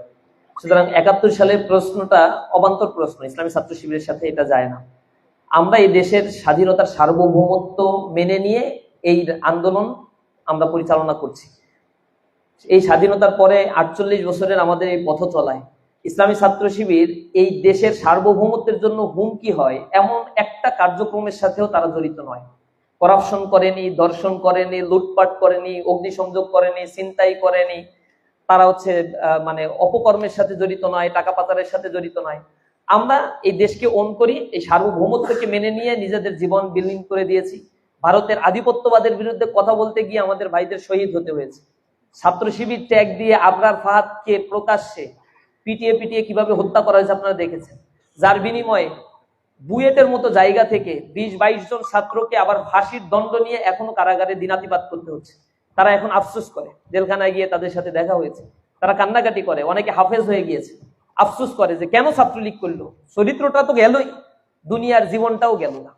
ইসলামী ছাত্র শিবির এমন অপকর্মের সাথে জড়িত থাকে না। সুতরাং এই দেশকে ভালোবাসা, দেশের সার্বভৌমত্ব রক্ষার জন্য ইসলামী ছাত্র শিবির অতন্ত্র প্রহরীর ভূমিকা পালন করেছে। 1971 সালে যেহেতু ছাত্র শিবিরের জন্মই হয়নি, সুতরাং এই প্রশ্নটা যারা করেন তারা ইন্টেনশনালি করার জন্য চেষ্টা করে থাকেন। এটা হচ্ছে তাদের ব্যক্তিগত বিষয়। ইসলামী ছাত্র শিবির সম্মুখ পানে যেহেতু এগিয়ে যাচ্ছে, পেছনে টেনে ধরার জন্য অনেক মানুষ থাকে। এজন্য আমরা তাদের জন্য বলি উহারা প্রচার করুক হিংসা বিদ্বেষ আর নিন্দাবাদ, আমরা বলিব সাম্য শান্তি এক আল্লাহ জিন্দাবাদ। ভাই আরেকটি প্রশ্ন আমরা একটা পেয়েছি, সেটা হচ্ছে ছাত্র শিবিরকে এবং একটি কথা মিডিয়াতে দেখা যাচ্ছে যে গুপ্ত সংগঠন বলা হচ্ছে, আসলে গুপ্ত সংগঠন সম্পর্কে আপনি কি বলবেন? গুপ্ত সংগঠনের স্পেসিফিক ব্যাখ্যা যারা বলে তারা দেয় নাই আসলে। তো আমরা তাদের কাছ থেকে যতটুকু বুঝতে পেরেছি কথাবার্তা বলে, তারা বলছে যে আপনারা আপনাদের কমিটি প্রকাশ করেন না, এই কারণে আপনারা গুপ্ত সংগঠন। তা আমরা বললাম যে আপনাদের তো অনেক কলেজ স্কুল মাদ্রাসায় অনেক জায়গায় সংগঠন এখনো নাই ছাত্র দলের, তাহলে আপনারাও গুপ্ত সংগঠন। দ্বিতীয়ত বলছে যে না না এটা হবে না, এখন এই থিওরিতে চলবে না। তখন বলছে যে না, ছাত্রলীগ থেকে ছাত্র শিবিরে অনুপ্রবেশ দেখা গিয়েছে, এই যে এরকম ঘটনা আছে, একটা আর দুইটা ঘটনা তারা দেখায়। আমরা বলছি যে আমাদের কাছে তো আপনাদের সম্বন্ধে 56টা ঘটনা আছে, যেখানে শত শত ছাত্র আগে ছাত্রলীগের পোস্টেড ছিল, এখন ছাত্র দল করছে, আবার তাদেরকে আপনারা স্বীকারও করে নিয়েছেন, হ্যাঁ হ্যাঁ ছাত্র দল করতো, ছাত্রলীগ করতো, বহিষ্কার করতে হবে। ঢাকা বিশ্ববিদ্যালয় থেকে 6 জন বহিষ্কার করছেন, বিভিন্ন মেডিকেল কলেজ থেকে সাসপেন্ড করছেন। আমাদের তো এরকম ঘটনার মুখোমুখি হতে হয় নাই, এরকম কোনো প্রমাণ আপনারা দেখাইতে পারেন নাই। এই সংজ্ঞার আওতায় যদি আপনারা পড়েন তাহলে তো বড় গুপ্ত সংগঠন তো আপনারাই। তখন এটা আবার বলা এখন বন্ধ করে দিছে, আর বলে না। আসলে দেখা যায় বিপদে পড়ে যাচ্ছে। ব্লেম দিতে গেলেও তো একটা ম্যাচিউরিটি থাকার দরকার। আমরা দেখছি যে স্বাধীনতার পরে এই দ্বিতীয় স্বাধীনতার পরে এই ম্যাচিউরিটিটাও এই দলের ভিতরে আর থাকছে না। সম্ভবত আমরা যেটা বুঝলাম একটা বয়সের গ্যাপের কারণে এই কাজটা হতে পারে। আমরা পরামর্শ দিয়েছি, আমরা তাদেরকে পরামর্শ দিয়েছি যে রানিং ছাত্রদের দিয়ে কমিটিগুলো করেন, যারা লেখাপড়া করছে তারা ছাত্রদের পালস বুঝবে, কিভাবে ডিফেন্স করতে হয়, আরেকটা ছাত্র সংগঠনকে গঠনমূলক সমালোচনা করতে হয়, এই কাজগুলো করেন। এইগুলো কথাগুলো বলে নিজেরাই ব্যাকফুটে চলে যাচ্ছেন, এটা ঠিক হচ্ছে না। এগুলো আমরা তাদের পরামর্শ দিচ্ছি, আশা করি তারা শুনেছে। এখন আমি 1.5-2 মাস ধরে টকশোতে গিয়ে আর এই শব্দটা আর শুনতে পাচ্ছি না, আলহামদুলিল্লাহ। তো আশা করি তাদের বোধোদয় হবে। না হলে ছাত্র সমাজ তো তাদেরকে বোঝানোর চেষ্টা করে, অনলাইনে বুঝায় যে না এটা আপনারা যা বলছেন এটা ভুল বলছেন। আমরা তাদেরকে আসলে খুব বেশি কিছু ওইভাবে বলতে অভ্যস্ত না, কারণ তাদের কর্মকাণ্ড নিয়ে আমাদের এত হেডেক নাই। তবে তারা ভালো কাজ করলে আমরা অ্যাপ্রিসিয়েশন করি, যে না কোরআন এক্সিবিশন করছে, কোরআন প্রতিযোগিতা করছে রাজশাহী ইউনিভার্সিটিতে, আমাদের কেন্দ্রীয় সভাপতি গিয়েছিল আর একটা প্রোগ্রাম, এইটা শোনার পরে কেন্দ্রীয় সভাপতি যে উইশ করে আসছে যে আলহামদুলিল্লাহ এটা ভালো কাজ করছে। ওরা যে এই তেলাওয়াত কম্পিটিশন করছে, ইসলামী ছাত্র শিবিরের পক্ষ থেকে বলা হয়েছে যেহেতু ওনারা এটা করছে আমরা এই আয়োজনটা আর করবো না, আমাদের প্ল্যানে থাকলে এটা আমরা বাদ দিচ্ছি, যে না ভালো কাজ করছে আলহামদুলিল্লাহ এটা তারাই করুক, আমরা এটা করে আবার একটা ঝামেলা বাঁধাবো এটা কোনো দরকার নেই। আমরা বলছি যত ভালো কাজ করবেন সব ভালো কাজে আমরা আপনাদের সাথে আছি, অ্যাপ্রিসিয়েট করব, ফেসবুকের মাধ্যমে হোক, আমরা স্টেটমেন্ট দিয়ে মাধ্যমে সবকিছু করবো। কিন্তু ইসলামী ছাত্র শিবির যত ভালো কাজ করে এগুলো অ্যাপ্রিসিয়েশন করে, বলে হচ্ছে আমাদের সম্মেলন নাকি পাতানো সম্মেলন। একটা সম্মেলন হইলো প্রকাশ্যে, সব সদস্যরা সেখানে উপস্থিত, বলে এটা হচ্ছে পাতানো সম্মেলন, এটা গুপ্ত সংগঠন। আমরা বললাম যে সব ক্যামেরা তো এখানে ছিল, আমরা তো সবাইকে আমন্ত্রণ জানাইছি, ইভেন আপনার ছাত্র দলের সভাপতি সেক্রেটারি দুইজনকে আমরা বলছি ভাই একটু আসিয়েন, শেষ পর্যন্ত ফোন দিয়ে দাওয়াত দিছি, কিন্তু তারা আসে নাই। তো এটা দোষটা কার? আমরা বললাম এসে দেখে যান, কত লোক আমাদের সারা দেশে কাজ করে, তাদের চেহারা দেখেন, এরপরে আপনার কোনো কথা থাকলে বলেন যে আমাদের লোক আপনারা খুঁজে পাচ্ছেন, এই করছেন না সেই করছেন না, কিন্তু তারা আসে না। এখন আসলে তো মহা বিপদে পড়ে যাবে যে না এই কথাগুলো বলতে পারবো না। এন্ড ব্লেম গেম খেলা চালিয়ে দাও, এটা তো আপনারা শুনছেন মিডিয়ার মাধ্যমে। এই জাতীয় কর্মকাণ্ড করে ছাত্রদের মন পাওয়া যায় না। আমরা এগুলা নিয়ে খুব বেশি ওরিড না, চিন্তিত না, এগুলোর প্রতিক্রিয়াও খুব বেশি জানাই না। আমরা বলছি ক্যাম্পাসগুলো শান্তিতে চালাতে হবে, এখানে মারামারি কাটাকাটি চলবে না, এখানে হল বাণিজ্য চলবে না, হল দখল চলবে না, ছাত্রদেরকে তাদের অধিকার ফেরত দিতে হবে। কোনো হলে আর সিট বাণিজ্য চলবে না, গণরুম গেস্ট রুম কালচার চিরতরে বন্ধ করে দিতে হবে। এদেশের ছাত্ররা আপনি আপনার আদর্শ নিয়ে যাবেন, এখানে প্রতিটা ক্যাম্পাস হবে মার্কেট প্লেস অফ ভ্যালুস, ভ্যালুগুলো মানুষ তুলে ধরবে যে আমার আদর্শ এই। ছাত্র শিবির বলছে প্রতিটা ক্যাম্পাসে গিয়ে আমাদের প্রশ্ন করেন, আমার ট্রান্সপারেন্সি নিয়ে আমি কথা বলবো, আমার কোনো ব্যাপারে আপনার নেগেটিভ কথা থাকলে আমাকে বলেন, আমি শুধরে নিব, এই সব সাহস তো আমার আছে।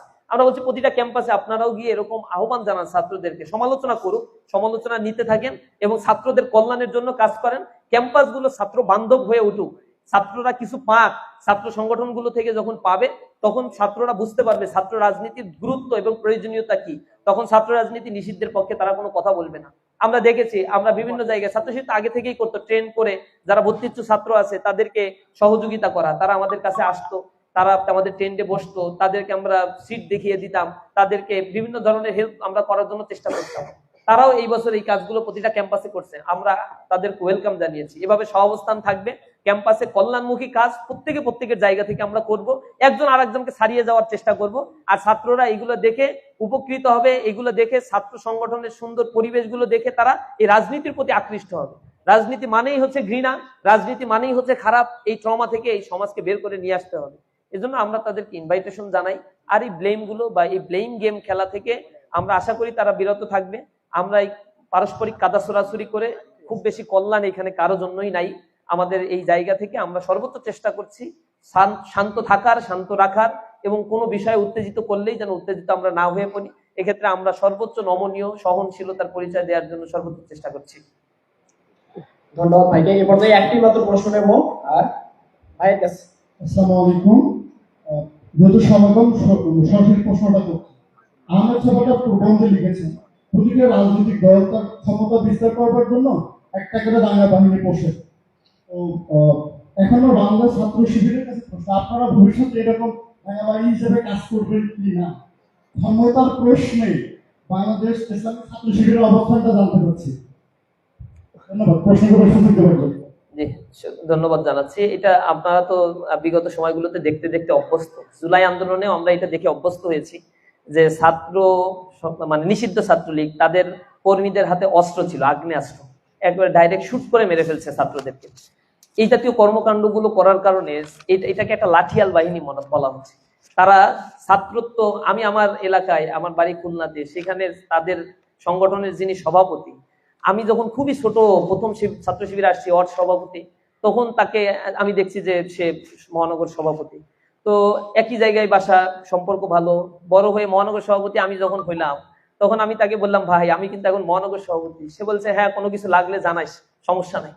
সে তখন আমার চাইতে 8 বছরের 10 বছরের সিনিয়র, এবং সর্বশেষ আওয়ামী লীগ বিদায় নেওয়ার আগ পর্যন্ত উনিই সভাপতি হিসেবে ছিলেন।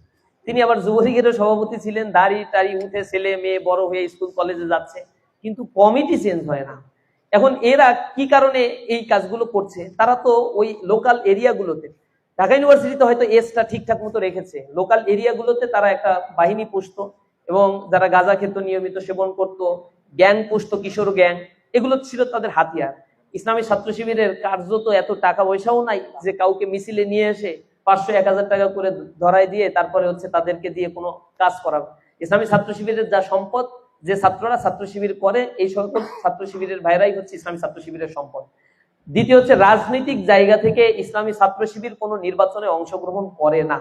তবে দেশের স্বার্থে, বৃহৎ স্বার্থে ইসলামী ছাত্র শিবির বিভিন্ন সময়ে যারা এই নির্বাচনে অংশগ্রহণ করে কল্যাণমুখী রাজনীতি প্রতিষ্ঠার জন্য কথা বলে, কাজ করে, ইসলামী ছাত্র শিবির তাদেরকে সহযোগিতা করে থাকে। এটা আমাদের নৈতিক দায়িত্ব আমরা মনে করি। কারণ এই জায়গা থেকে অনেক রাজনৈতিক দল আছে যাদের এরকম টাকা নাই যে গাঁজাখোর পোশাক, মদখোর পোশাক, অথবা গুন্ডা বাহিনী পোশাক, যারা প্রকাশ্য দিবালোকে হত্যা করে আসবে, জেলখানায় গেলেও তাদের কিছু হয় না। এরকম বাহিনী পোশাক অনেকেরই অনেক সামর্থ্য নাই, কিন্তু তারা দেশের প্রতি কমিটেড, যে দেশের শাসন ক্ষমতায় যদি তারা যায় কল্যাণমুখী রাষ্ট্র প্রতিষ্ঠা করবে। এই ক্ষেত্রে ইসলামী ছাত্র শিবির তাদের জন্য সহযোগিতার হাত বাড়িয়ে দেয়। নির্বাচনের আগে ইসলামী ছাত্র শিবির তাদের সার্বিক সমর্থন, মৌন সমর্থন, এবং আমরা আশা করি এই জায়গা থেকে তারা এই দেশকে কিছু কল্যাণকামী কিছু দিবে। অধিকাংশ ক্ষেত্রে এটাই হয়, যারা সাবেক ইসলামী ছাত্র শিবিরের দায়িত্বশীল ছিল, আমরা সাবেক ভাই হিসেবেই শুধুমাত্র তাদেরকে সহযোগিতা করে থাকি। যেহেতু আমরা ইসলামী ছাত্র শিবির করাকালীন সময়ে একটা কল্যাণমুখী রাষ্ট্রের কথা বলি, এবং এই রাষ্ট্র পরিবর্তনের জন্য অবশ্যই নেতৃত্ব হচ্ছে চালিকা শক্তি। একটা গাড়িতে ড্রাইভার যখন গাড়ি চালায়, তার পেছনে অনেক প্যাসেঞ্জার থাকে, কিন্তু আপনারা দেখবেন প্যাসেঞ্জার নির্ভয় হয়ে থাকে, ঘুমাচ্ছে, কিন্তু ড্রাইভার কোনো ঘুম নাই। ও যদি একটু ঝিমায়, সাথে সাথে ওই 50 জনের জীবন সাবলীলা সাঙ্গ হয়ে যায়। কিন্তু ড্রাইভারকে অ্যালার্ট থাকতে হয়। নেতৃত্ব হচ্ছে এমন জায়গা, নেতৃত্ব যেদিকে এই সমাজকে নিয়ে যাবে, এই সমাজ সেদিকে চলে যাবে। সুতরাং এই রাষ্ট্রের যারা কর্ণধার, মন্ত্রী হয়, এমপি হয়, এরা রাষ্ট্রের আইন প্রণয়ন করে। এই আইন প্রণয়তা যারা হয়, তারা যদি দুশ্চরিত্র হয়, তাদের যদি ইথিক্স, নর্মস, ভ্যালুস গুলো না থাকে, এই সমাজ সামগ্রিক বঞ্চিত হবে। মানুষ তার সেবা থেকে, মানুষ তার অধিকার থেকে বঞ্চিত হয়। সুতরাং রাষ্ট্র ক্ষমতাগুলোতে ভালো মানুষ যাক, এই ব্যাপারে ইসলামী ছাত্র শিবির ইন্সপাইরেশন দেয়। তাই ইসলামী ছাত্র শিবির থেকে বিদায় নেওয়ার পরে যদি কোনো ভাইয়েরা আগ্রহ থাকে সমাজ সেবার কাজ করার জন্য, ইলেকশন করার জন্য, ইসলামী ছাত্র শিবির সেই ভাইদেরকে তারা সহযোগিতা করে থাকে স্থান, কাল, পাত্র ভেদে।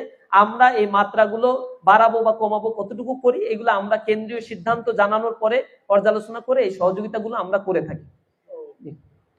ধন্যবাদ ভাইকে। আরেকটি প্রশ্ন এসেছে আমাদের হাতে, সর্বশেষ যে প্রশ্নটি, কারণ আমাদের আসরের নামাজ সময় চলে আসছে প্রায়। আমরা শেষ প্রশ্নের দিকে যাচ্ছি। ইসলামের বিশ্বাস মতে সকল ক্ষমতার উৎস আল্লাহ, কিন্তু গণতন্ত্রে সকল ক্ষমতার উৎস মানুষ। তাহলে ইসলামী সংগঠন দাবি করেও আপনারা গণতন্ত্রে বিশ্বাসী কেন? এই প্রশ্নের উত্তরটা কিন্তু একটু বড়, কারণ এটা থোড়াসা উত্তর দিলে আপনারা কনফিউশন হয়ে যাবেন। সুতরাং এই প্রশ্নটা ডিবেটেবল একটা প্রশ্ন। ডেমোক্রেটিক বিষয়গুলো নিয়ে পৃথিবীর কোনো আলেম এখনো পর্যন্ত একমত হয়ে এই ফতোয়া জারি করে নাই, তাদের ফতোয়া বোর্ডে, যে ডেমোক্রেসি হারাম, এটা বলে নাই, তবে ত্রুটির কথা বলছে। আবার রাজতন্ত্র যেটা, মুলকিয়াত যেটা, এই রাজতন্ত্র যে হারাম, এটাও পৃথিবীর কেউ একসাথে ফতোয়া দেয়নি, কিছু ত্রুটি আছে এটা বলে। তো এই ত্রুটিগুলো কি, এইটা যদি এখান থেকে বের করে দেওয়া যায় তাহলে বিষয়টা নিয়ে কাজ করার সুযোগ আছে। ডেমোক্রেসিকে আমরা নির্বাচন প্রক্রিয়া মনে করি, এটাকে কোনো মতাদর্শ মনে করি না আমরা। যদি তার মতাদর্শ থাকতো তাহলে তার একটা নির্ধারিত শেপ থাকার কথা, কিন্তু ডেমোক্রেসির কোনো শেপ নাই। পৃথিবীর এক এক দেশে এক এক ধরনের শেপ। 56টা দেশে আছে প্রপোর্শনেট রিপ্রেজেন্টেটিভ সিস্টেম। পৃথিবীর বিভিন্ন দেশে, যেমন আপনি ইরানে যান, সেখানে আছে প্রেসিডেন্সিয়াল গভর্নমেন্ট সিস্টেম, শুধু প্রেসিডেন্ট ইলেকশন হয়। সুপ্রিম কাউন্সিলের অধীনে প্রেসিডেন্ট কারা ইলেকশন করবে তারা যাচাই বাছাই হয়। এটাকে পৃথিবীর কেউ তো বলে নাই না এটা হচ্ছে হারাম সিস্টেম, এটা ডেমোক্রেটিক সিস্টেম, এটা তো কোনো কেউ বলে না। এখন কারা ডেমোক্রেসিকে হারাম, গণতন্ত্র হারাম নিরঙ্কুশ ভাবে বলছে? এই মানুষগুলোর কোনো রাজনৈতিক আইডেন্টিটি নাই, নির্ধারিত কোনো দলের লোক না। তারা পৃথিবীতে ইসলাম কিভাবে প্রতিষ্ঠা হবে এর কোনো রোড ম্যাপ জাতির সামনে তারা বলে না, শুধুমাত্র ত্রুটি উপস্থাপন করে ডিভাইডেশন করার জন্য চেষ্টা করে।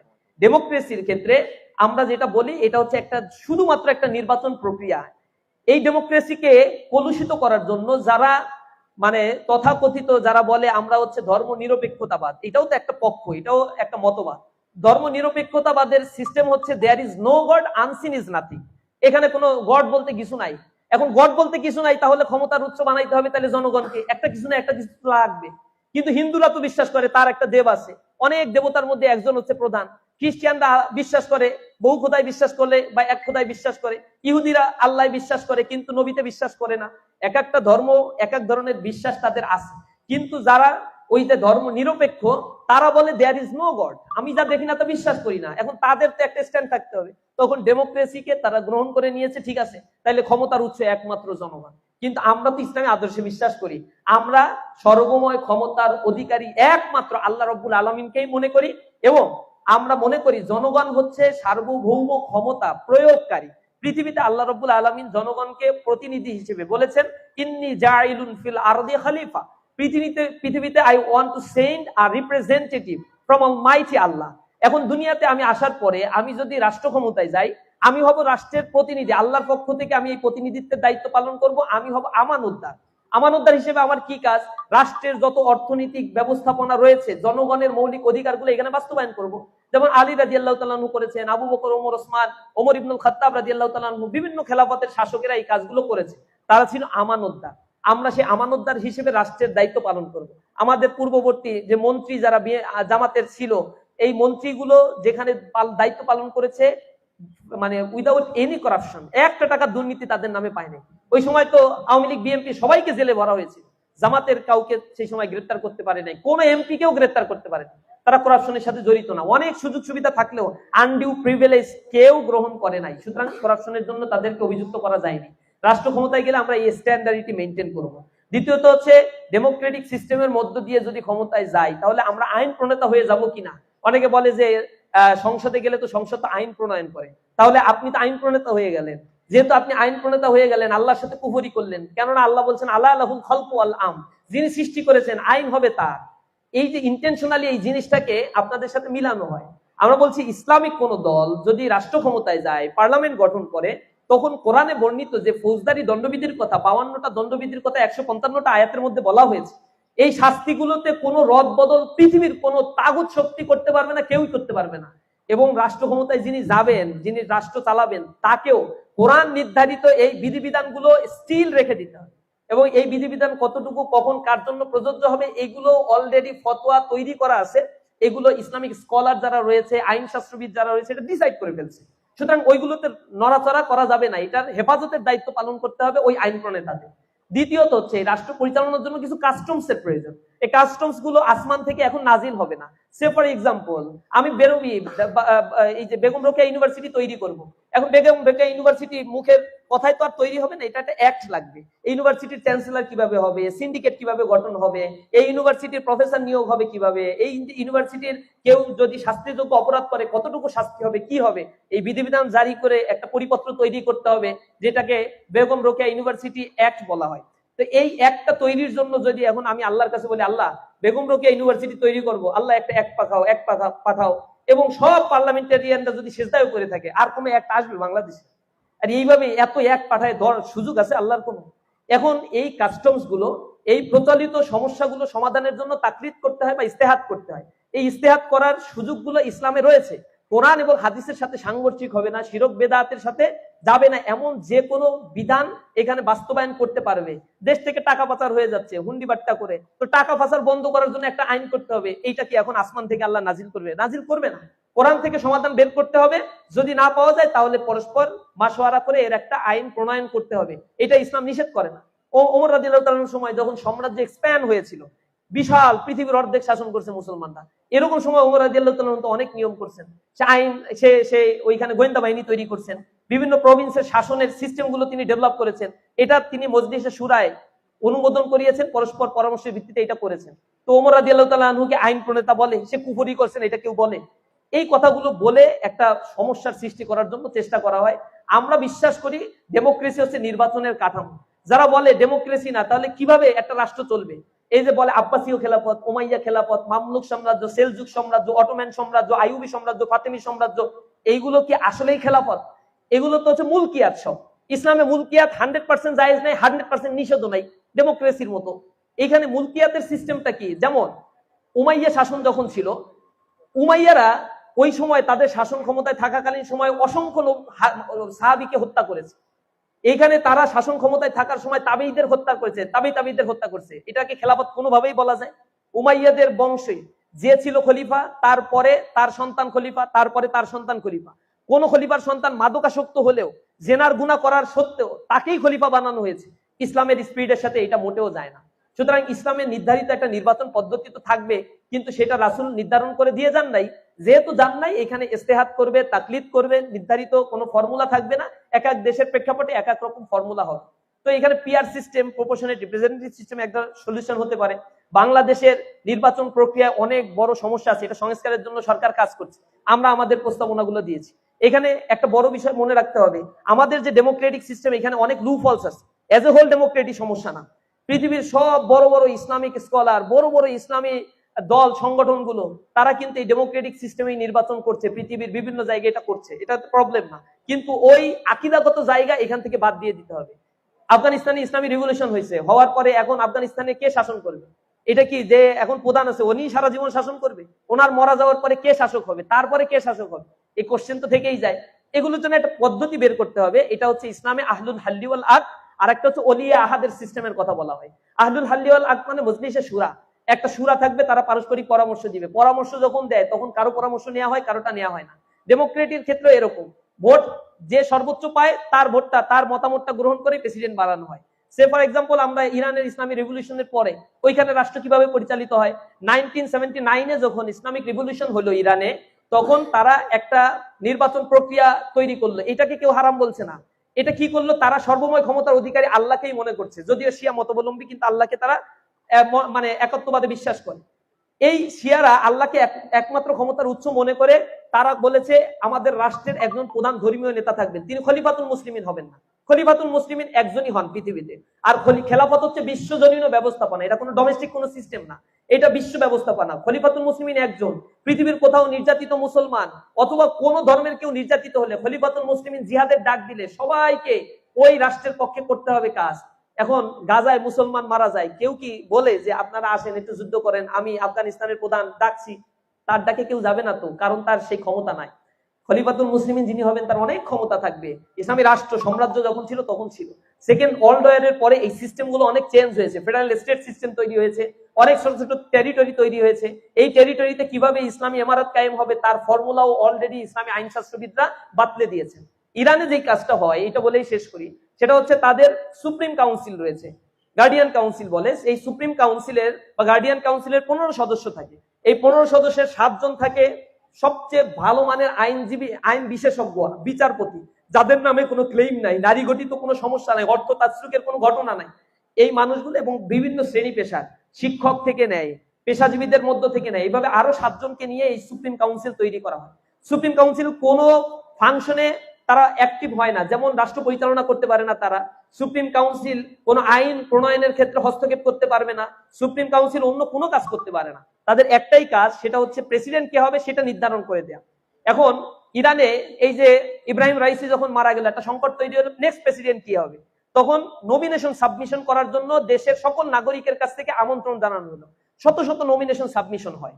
এই নমিনেশন গুলো যাচাই বাছাই করার জন্য সুপ্রিম কাউন্সিলের গোয়েন্দা বাহিনী থাকে, এই গোয়েন্দা বাহিনী এই নমিনেশন সাবমিশন করে, যাচাই বাছাই করে 20 জন 25 জন, কখনো 50 জন, কখনো 5 জন 7 জন, এদেরকে বাছাই করে তাদেরকে জনগণের সামনে উপস্থাপন করে বলে যে আপনারা এই 6 জনের মধ্যে থেকে যে কাউকে আপনাদের প্রেসিডেন্ট বানাতে পারেন, এরা ন্যায়পরায়ণতার দিক থেকে ভালো, এদের নামে কোনো ক্লেইম নাই, এরা দুর্নীতিবাজ না, এরা দেশকে ভালোবাসে, এই 6 জনের মধ্যে থেকে যে কেউ ভোট দিতে পারে। এখানেও একটা জিনিস মনে রাখবেন, ইরানের সাবেক প্রেসিডেন্ট ছিল মাহমুদ আহমেদি নিজাদ, তিনি 2 বারের প্রেসিডেন্ট হওয়ার পরেও তার নামে অর্থ তাসরুকের একটা মামলা কোর্টে চলমান থাকার কারণে তাকে এই গার্ডিয়ান কাউন্সিল অনুমতি দেয়নি ইলেকশন করার জন্য।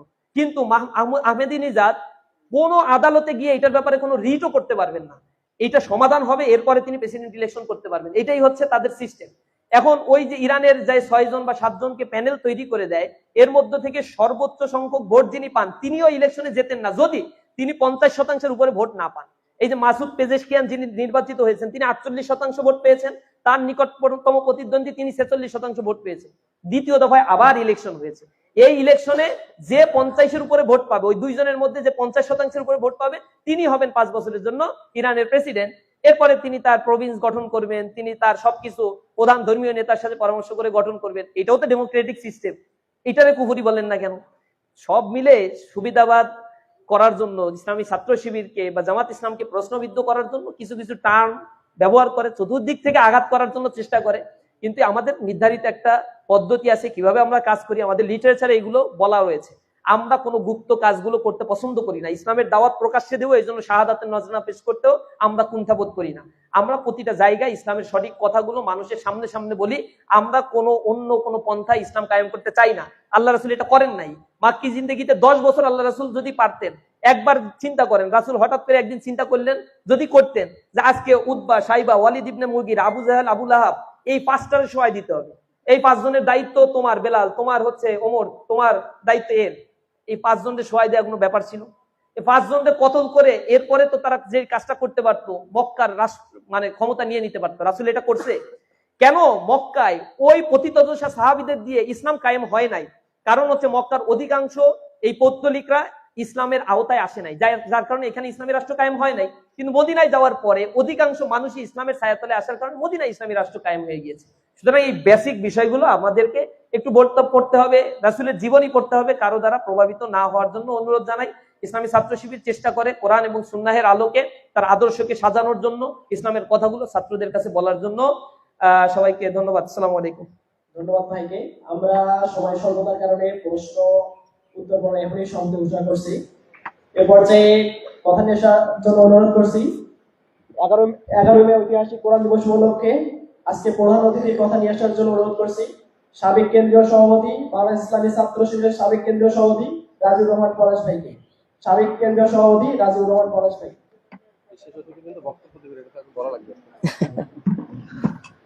আসসালামু আলাইকুম ওয়া রাহমাতুল্লাহ।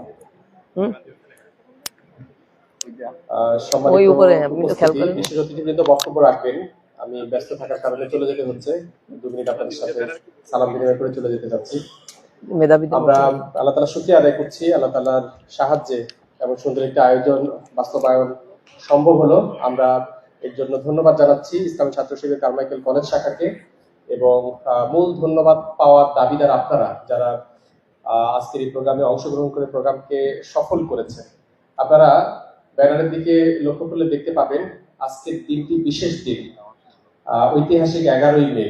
বাংলাদেশে তৌহিদীবাদীদের হৃদস্পন্দন আল কোরআনকে নিশ্চিহ্ন করার জন্য, আল কোরআনকে ভালোবাসা মানুষদেরকে নিশ্চিহ্ন করার জন্য এদিন কোরআন প্রেমীদের উপরে গুলি চালানো হয়েছে। চাঁপাইনবাবগঞ্জের শীষ মোহাম্মদ শাহাবুদ্দিনদের ত্যাগের দিন 11ই মে আমরা কোরআন দিবস হিসেবে বাংলাদেশের তৌহিদীবাদী কোরআন প্রেমীরা পালন করে আসছে। সেই দিনকে সামনে রেখে আজকের এই আয়োজন। আমরা প্রতি বছর 11ই মে আপনাদেরকে নিয়ে, সাধারণ শিক্ষার্থীদেরকে নিয়ে কোরআন দিবস পালন করার চেষ্টা করি। নতুন করে এই অনুভূতিকে জাগিয়ে তোলার চেষ্টা করি।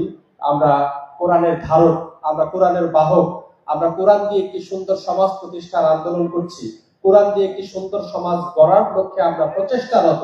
সেই এই দিনকে কোরআনকে ধারণ করে নতুন করে এগিয়ে যাওয়ার জন্য আমরা শপথ নিয়ে থাকি। আমরা পৃথিবীর ইতিহাস পর্যালোচনা করলে এটি দেখতে পাই, বাতিলপন্থীরা সর্বদাই কোরআনপন্থীদেরকে কোরআন থেকে দূরে রাখার ষড়যন্ত্র করেছে। এই উপমহাদেশের ব্রিটিশ কলোনির প্রধান ছিলেন উইলিয়াম ই গোল্ডস্টোন। আমরা প্রায় 550 বছরের অধিক মুসলিম শাসন ছিল এই ভূখণ্ডে।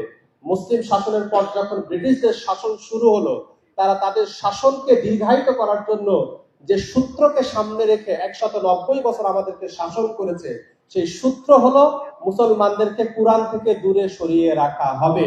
মুসলমানদের হাতে কোরআন নামক একটা গ্রন্থ থাকলেও কোরআনের সঠিক শিক্ষা থেকে মুসলমানরা দূরে থাকবে।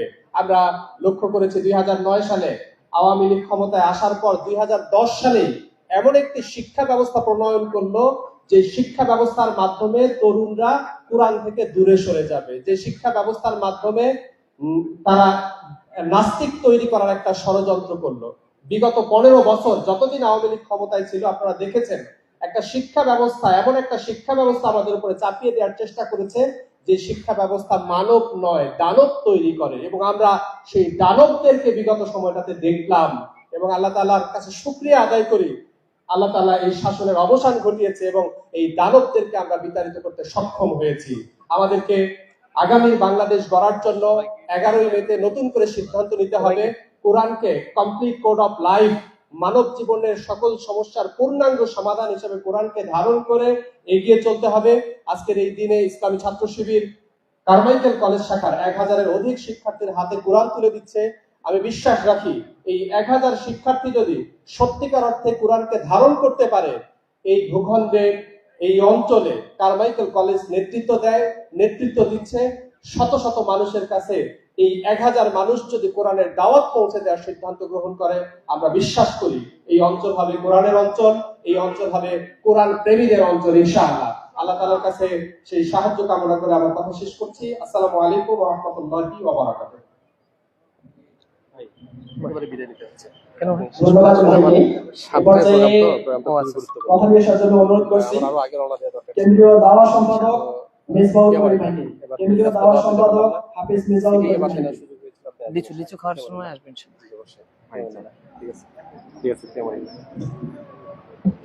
أعوذ بالله من الشيطان الرجيم بسم الله الرحمن الرحيم وإن كنتم في ريب مما نزلنا على عبدنا فأتوا بسورة من مثله وادعوا شهداءكم من دون الله إن كنتم صادقين।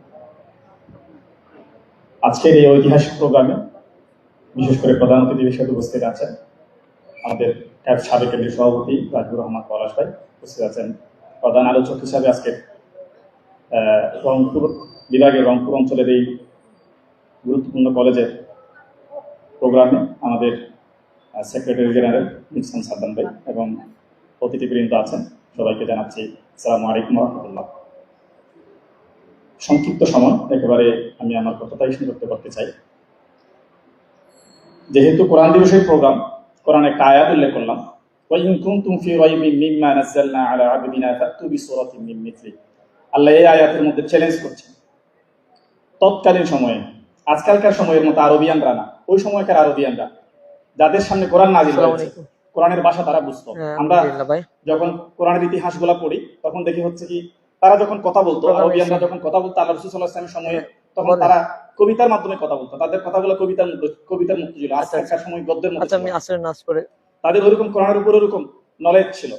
তৎকালীন সময়ে আল্লাহ কোরআনের এই আয়াতের মধ্যে যখন তোমরা বলছেন তোমরা যদি সন্দেহ পোষণ করে থাকো এই কোরআন সত্য কিনা আসলে, তাহলে তোমরা কোরআনের মতো ফি রাইবিন মিম্মা নাযালনা আলা আবদিনা বিসূরাতিন মিন মিথলি, কোরআনের মতো একটা সূরা, একটা আয়াত তোমরা তৈরি করে দেখো, তোমাদের যদি সেই সাহস থাকে। প্রিয় শিক্ষার্থী ভাই বোনেরা, আমি যেখানে বলতে চাই, আজকের এই যে 12ই মে হলো, আমাদের প্রোগ্রামটা ছিল গতকালকের দিনের, অর্থাৎ হচ্ছে কি যেদিন চাঁপাইনবাবগঞ্জে প্রায় 8 জন ভাই শহীদ হয়েছে শুধু কোরআন প্রেমের কথা বলার জন্য, কোরআনকে ধারণ করার জন্য, কোরআনের সপক্ষে কথা বলার জন্য। আমরা বলতে চাই, আল্লাহ শুধু এই যে দুই একটা পাতার মধ্যে অথবা হচ্ছে কি এই যে দুই একটা বইয়ের মধ্যে কোরআনটাকে সীমাবদ্ধ করেন নাই। আল্লাহ সারা বাংলাদেশে, সারা পৃথিবীতে হাজার হাজার হাফেজ তৈরি করেছেন, অসংখ্য হৃদয় আছে যেখানে কোরআনটাকে তিনি সীমাবদ্ধ করে রেখেছেন। এই জন্য এখান থেকে হারিয়ে যাওয়ার নয়। এই জন্য আমরাও যারা ইসলামের সমাজ প্রতিষ্ঠা করতে চাই, কোরআনের সমাজ প্রতিষ্ঠা করতে চাই, আজকের এই ময়দানে যারা আসছেন, আমরা তাদের কাছে আহ্বান জানাই, আমরা একটা সুন্দর সমাজ প্রতিষ্ঠার জন্য কোরআনটাকে সুন্দরভাবে লালন করি, নিজের আদর্শের জায়গাতে কোরআনটাকে সর্বোচ্চ স্থান দিই। তাইলে আমরাও যেমন একটা কাঠ, এই যে একটা কাঠ যখন আমরা আহাল করি, কাঠ যেমন কোরআন সংস্পর্শে আসার কারণে এই কাঠটা অনেক বেশি আমার কাছে মর্যাদাবান হয়, অনেক উপরে রেখে দিই, একেবারে পোকা টোকা কে ফেললো সেটা ফেলে দিই না। একটা কাপড় যেমন এটার উপরে বাঁধা থাকলে যখন যত পুরাতন হোক সেটা সুন্দর করে রেখে দিই, আমি মনে করি ব্যক্তিগতভাবে আমরা যদি আমাদের জীবনটাকে কোরআনের মতো করে এরকম করে সাজাইতে পারি, অর্থাৎ হচ্ছে কি আল্লাহ আমাদের জায়গাটাকে অনেক উঁচা করে রাখবেন। এই আশাবাদ ব্যক্ত রাখে আপনাদের আজকে সকলের সর্বাঙ্গীন কামনা করে আমি আমার কথা শেষ করছি। আসসালামু আলাইকুম। ধন্যবাদ ভাইকে। এই পর্যায়ে কথা নিয়ে আসার জন্য অনুরোধ করছি বাংলাদেশ ইসলামী ছাত্র শিবিরের কেন্দ্রীয় ফাউন্ডেশন সম্পাদক আসাদুজ্জামান ভাইকে। বাংলাদেশ ইসলামী ছাত্র শিবির কেন্দ্রীয় ফাউন্ডেশন সম্পাদক আসাদুজ্জামান ভাই।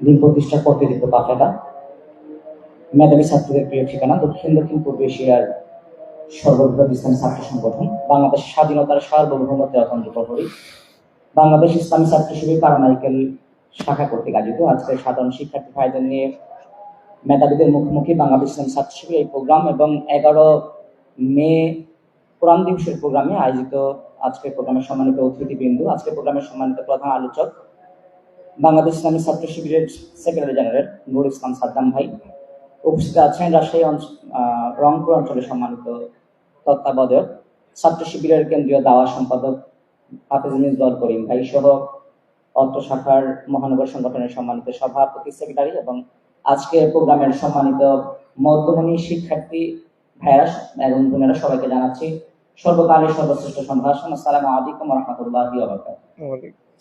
ছোট্ট একটি গল্প বলে আমি আমার কথা শেষ করতে চাই। আল্লাহ রাসূল সাল্লাল্লাহু আলাইহি ওয়াসাল্লামের খুব প্রিয় সাহাবী ছিলেন মুআয ইবনে জাবাল রাদিয়াল্লাহু তাআলা আনহু। তিনি মুসা আল-আশআরী রাদিয়াল্লাহু তাআলা আনহুকে জিজ্ঞেস করছিলেন যে আপনি কিভাবে কোরআন পড়েন। মুসা আল-আশআরী রাদিয়াল্লাহু তাআলা আনহু বলছিলেন যে আমি যখন হাঁটি, ফিরি, ঘুমাই, বসে থাকি এবং উটের উপর চড়ি, সর্ব অবস্থায় আমি কোরআন অধ্যয়ন করি। এবং তিনি আরেকটু যুক্ত করলেন যে আমি থেমে থেমে কোরআন অধ্যয়ন করি। আমরা মুসা আল-আশআরী রাদিয়াল্লাহু তাআলা আনহুর এই বক্তব্য থেকে বুঝতে পারি যে তিনি আসলে সর্ব অবস্থায় যখনই সময় পেতেন, যখন একাকী হাঁটতেন তখন কোরআন পড়তেন, যখন তিনি শুয়ে থাকতেন তখন কোরআন পড়তেন, যখন বসে থাকতেন কোরআন পড়তেন, যখন উটের উপর চড়তেন তখন কোরআন পড়তেন। এবং আবার বলা হয়েছে থেমে থেমে তিনি কোরআন পড়তেন। তো আসলে আল্লাহ রাসূলের সাহাবীরা, আমরা বলি যে গ্লোরিয়াস পাস্ট, আমাদের জন্য সোনালী অতীত হচ্ছে আল্লাহ রাসূলের সাহাবীরা। আল্লাহ রাসূলের সাহাবীরা কিভাবে তারা কোরআনকে তাদের জীবনের সাথে মিলিয়ে নিয়েছিলেন, কি জন্য ছাত্র শিবিরের ভাইয়েরা এবং সাধারণ ছাত্র জনতা চাপাই নবাবগঞ্জে তাদের জীবন বিলিয়ে দিয়ে 8 জন ভাই শাহাদাত বরণ করেছিলেন। একমাত্র তারা কোরআনকে ভালোবেসে তাদের জীবনকে বিলিয়ে দিয়েছিলেন। কোরআনের বিরুদ্ধে কোনো বিরুদ্ধাচরণ যেন কেউ না করতে পারে সেজন্য সেখানে তারা জীবন দিয়েছিলেন। তাহলে এই যে তারা জীবন দিলেন কোরআনের জন্য বাংলাদেশের জমিনে চাপাই নবাবগঞ্জে, তাদের একটা স্বপ্ন ছিল যে বাংলাদেশ একদিন কোরআনের আইন বাস্তবায়ন করার মধ্য দিয়ে একটা সোনালী কোরআনিক বাংলাদেশ প্রতিষ্ঠা হবে। সেই জায়গা থেকে আমরা যারা এখানে, আমি বিশ্বাস করছি যে আমরা সবাই আসলে কোরআনকে বিশ্বাস করি, লালন করি, ধারণ করার চেষ্টা করি। হয়তো আমরা কেউ একটু বেশি মানি, কেউ একটু কম মানি, কিন্তু সেই জায়গা থেকে আল্লাহ রাসূলের সাহাবীরা, তারা, আমরা আব্দুল্লাহ মাসউদ রাদিয়াল্লাহু তাআলা আনহু থেকে জানতে পারি যে তিনি কোরআনের 10টা আয়াত পড়তেন এবং সেটার উপর আমল করতেন, তারপর তিনি আবার নতুন করে 10টা আয়াত শিখতেন। তিনাকে যদি কেউ জিজ্ঞেস করতো যে তুমি কেমন আছো, তিনি উত্তর করতেন কোরআন থেকে কোট করে। তাকে যে কোনো প্রশ্ন করা হতো তিনি কোরআন থেকে কোট করে উত্তর দিতেন। আমরা আব্দুল্লাহ ইবনে ওমর রাদিয়াল্লাহু তাআলা থেকে আনহু থেকে জানতে পারি যে তিনি শুধুমাত্র সূরা বাকারা 14 বছর অধ্যয়ন করেছেন। তাই তিনি আসলে সেখানে কি করলেন? আল্লাহ রাসূলের সাহাবীদের জীবন থেকে দেখা যায় তিনি 14 বছর সূরা বাকারার প্রত্যেকটা হরফ, প্রত্যেকটা শব্দ, প্রত্যেকটা সেন্টেন্স থেকে মানব জাতির জন্য যে মেসেজগুলো ছিল, আল্লাহ রাব্বুল আলামিনের পক্ষ থেকে আসলে আমাদের জন্য কি কি মেসেজ ছিল, প্রত্যেকটা শব্দ তিনি উদ্ঘাটন করেছেন, গবেষণা করেছেন এবং তিনি তার জীবনে বাস্তবায়ন করেছেন। বাংলাদেশ ইসলামী ছাত্র শিবির কোরআনের আজকে কোরআন দিবসের আয়োজনের মধ্য দিয়ে প্রত্যেকটা মুসলিম জনশক্তিকে, প্রত্যেকটা মুসলিম ছাত্র জনতাকে আহ্বান জানাচ্ছে আমরা যেন আল্লাহ রাব্বুল আলামিনের দেয়া যে মহাগ্রন্থ, ঐশী গ্রন্থ, তার থেকে যেন আমরা শিক্ষা গ্রহণের মধ্য দিয়ে সুন্দর আগামী দিনের একটা সুন্দর বাংলাদেশ গঠনের ক্ষেত্রে এই কোরআন অধ্যয়নের মধ্য দিয়ে যেন আমার সুন্দর চরিত্র আমি তৈরি করতে পারি। আমি যেন আমার বাবা মার সাথে সুন্দর কথা বলতে পারি, কোরআন আল্লাহ রাব্বুল আলামিন যে নির্দেশনা দিয়েছেন সেই নির্দেশনার মধ্য দিয়ে আমি যেন আমার বড়দেরকে সম্মান করতে পারি, ছোটদেরকে স্নেহ করতে পারি, আমি যেন শিক্ষককে সম্মান করতে পারি, আমি যেন দুর্নীতির বিরুদ্ধে কথা বলতে পারি। এইভাবে করে কোরআন প্রত্যেকটা অন্যায়ের বিরুদ্ধে সাক্ষী হিসেবে দাঁড়িয়েছে। কোরআনের মূল বিষয়বস্তুই হচ্ছে মানুষ। আল্লাহ রাব্বুল আলামিন মানুষের জন্য এই কোরআন প্রেরণ করেছেন। আল্লাহ রাব্বুল আলামিন কোরআন দিবসের এই আলোচনা অনুষ্ঠান থেকে আমরা যেন আগামী দিনে আমরা এখানে যারা উপস্থিত আছি প্রত্যেকে যেন এই কোরআনকে লালন করে ধারণ করার মধ্য দিয়ে একটা কোরআনিক সমাজ প্রতিষ্ঠাকে কেন্দ্র করে আমরা সর্বপ্রথম নিজের জীবনে যেন কোরআনকে বাস্তবায়ন করতে পারি। আল্লাহ রাব্বুল আলামিন আমাদের সেই দাবি দান করুন। সবাইকে ধন্যবাদ। আসসালামু আলাইকুম ওয়া রাহমাতুল্লাহি ওয়া বারাকাতুহু। ধন্যবাদ ভাইকে। আপনারা জানছে আমরা সমাপনী সেশনের পরে আমরা কোরআন বিতরণ করব, তারপরে সাংস্কৃতিক সন্ধ্যা আছে। আপনারা বিরতি দিই, নামাজের বিরতি দেন নাকি? আর আসবেন না? নামাজের বিরতি দিলে আচ্ছা ঠিক আছে ঠিক আছে। এ পর্যায়ে প্রধান আলোচকের কথা নিয়ে আসার জন্য অনুরোধ করছি বাংলাদেশ ইসলামী ছাত্র শিবিরের কেন্দ্রীয় সেক্রেটারি জেনারেল নুরুল ইসলাম সাদ্দাম ভাইকে। বাংলাদেশ ইসলামী ছাত্র শিবিরের সেক্রেটারি জেনারেল নুরুল ইসলাম সাদ্দাম ভাইকে। ধন্যবাদ জানাচ্ছি কারমাইকেল কলেজের উদ্যোগে আয়োজিত আজকের এই চমৎকার আয়োজনে। বিশেষ করে গতকাল আমাদের 11ই মে ঐতিহাসিক কোরআন দিবস ছিল। এই দিবসকে কেন্দ্র করে ছাত্রদের মুখোমুখি এই প্রোগ্রামে যারা আজকে উপস্থিত হয়েছেন সকলকে আমার অন্তরের অন্তঃস্থল থেকে আন্তরিকভাবে ধন্যবাদ, মোবারকবাদ জানাচ্ছি। ইসলামী অভিবাদনে আপনাদেরকে সম্ভাষণ জানাচ্ছি। আসসালামু আলাইকুম ওয়া রাহমাতুল্লাহি ওয়া বারাকাতুহু। আল্লাহ শুকরিয়া, দীর্ঘদিন পরে এই ফ্যাসিবাদ আমাদের কাছ থেকে বিদায় নিয়ে আমরা গঠনমূলক ক্যাম্পাস গঠনের জন্য, গঠনমূলক কার্যক্রম পরিচালনার জন্য সুযোগ আমরা পেয়েছি। আল্লাহ রাব্বুল আলামিন আমাদেরকে সেই সুযোগ দান করেছেন, এজন্য মহান মনিবের দরবারে লাখো কোটি শুকরিয়া আদায় করছি, আলহামদুলিল্লাহ। প্রিয় উপস্থিতি, আপনারা জানেন 11ই মে ঐতিহাসিক কোরআন দিবস হিসেবে ইসলামী ছাত্র শিবির পালন করছে। যদিও এই দিবসটিতে রাষ্ট্রীয়ভাবে পালন করার কথা ছিল। এই দিবসে বাংলাদেশে একটি ঐতিহাসিক ঘটনা ঘটেছিল, যে ঘটনার তদন্ত এবং বিচার এখন পর্যন্ত আমাদের দেশে হয়নি। 1985 সালের 10 এপ্রিল ভারতের কলকাতায় সেখানে হাইকোর্টে একটা রিট পিটিশন দায়ের করা হয়। পদ্মমল চোপড়া আর শীতল সিং নামে দুই নাস্তিক এই রিট পিটিশন দায়ের করে।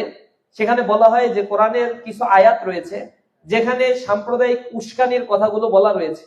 সাম্প্রদায়িক উস্কানি করে অন্যান্য ধর্মাবলম্বীদেরকে হত্যা করা এবং তাদেরকে নির্যাতন করার ব্যাপারে উৎসাহিত করা হয়েছে। সুতরাং কোরআনের এই আয়াতগুলো বাজেয়াপ্ত করতে হবে এবং টোটাল ভারতবর্ষ থেকে সকল প্রকার কোরআনের কপি এবং তার অনুবাদ বাজেয়াপ্ত করতে হবে। এই পরিপ্রেক্ষিতে যখন রিট পিটিশন দায়ের করে কলকাতার হাইকোর্ট, সেটাকে আমলে নিয়ে খাস্তগির নামে, পদ্মা খাস্তগির নামে এক মহিলা ম্যাজিস্ট্রেট এটাকে আমলে নেয়। আমলে নিয়ে 3 সপ্তাহের মধ্যে এটা 3 সপ্তাহের মধ্যে রাজ্য সরকারকে জবাব দেওয়ার জন্য বা পূর্ণ অনুমোদনের জন্য এটা নির্দেশনা প্রদান করে। এরই পরিপ্রেক্ষিতে সারা পৃথিবীতে আন্দোলনের ঝড় ওঠে। কোরআনের বিচার করা হবে, টোটাল ভারতবর্ষে কোরআন নিষিদ্ধ করা হবে, এখানে মুসলমান যারা রয়েছে তাদের কোরআন পাঠে বাধা সৃষ্টি করা হবে।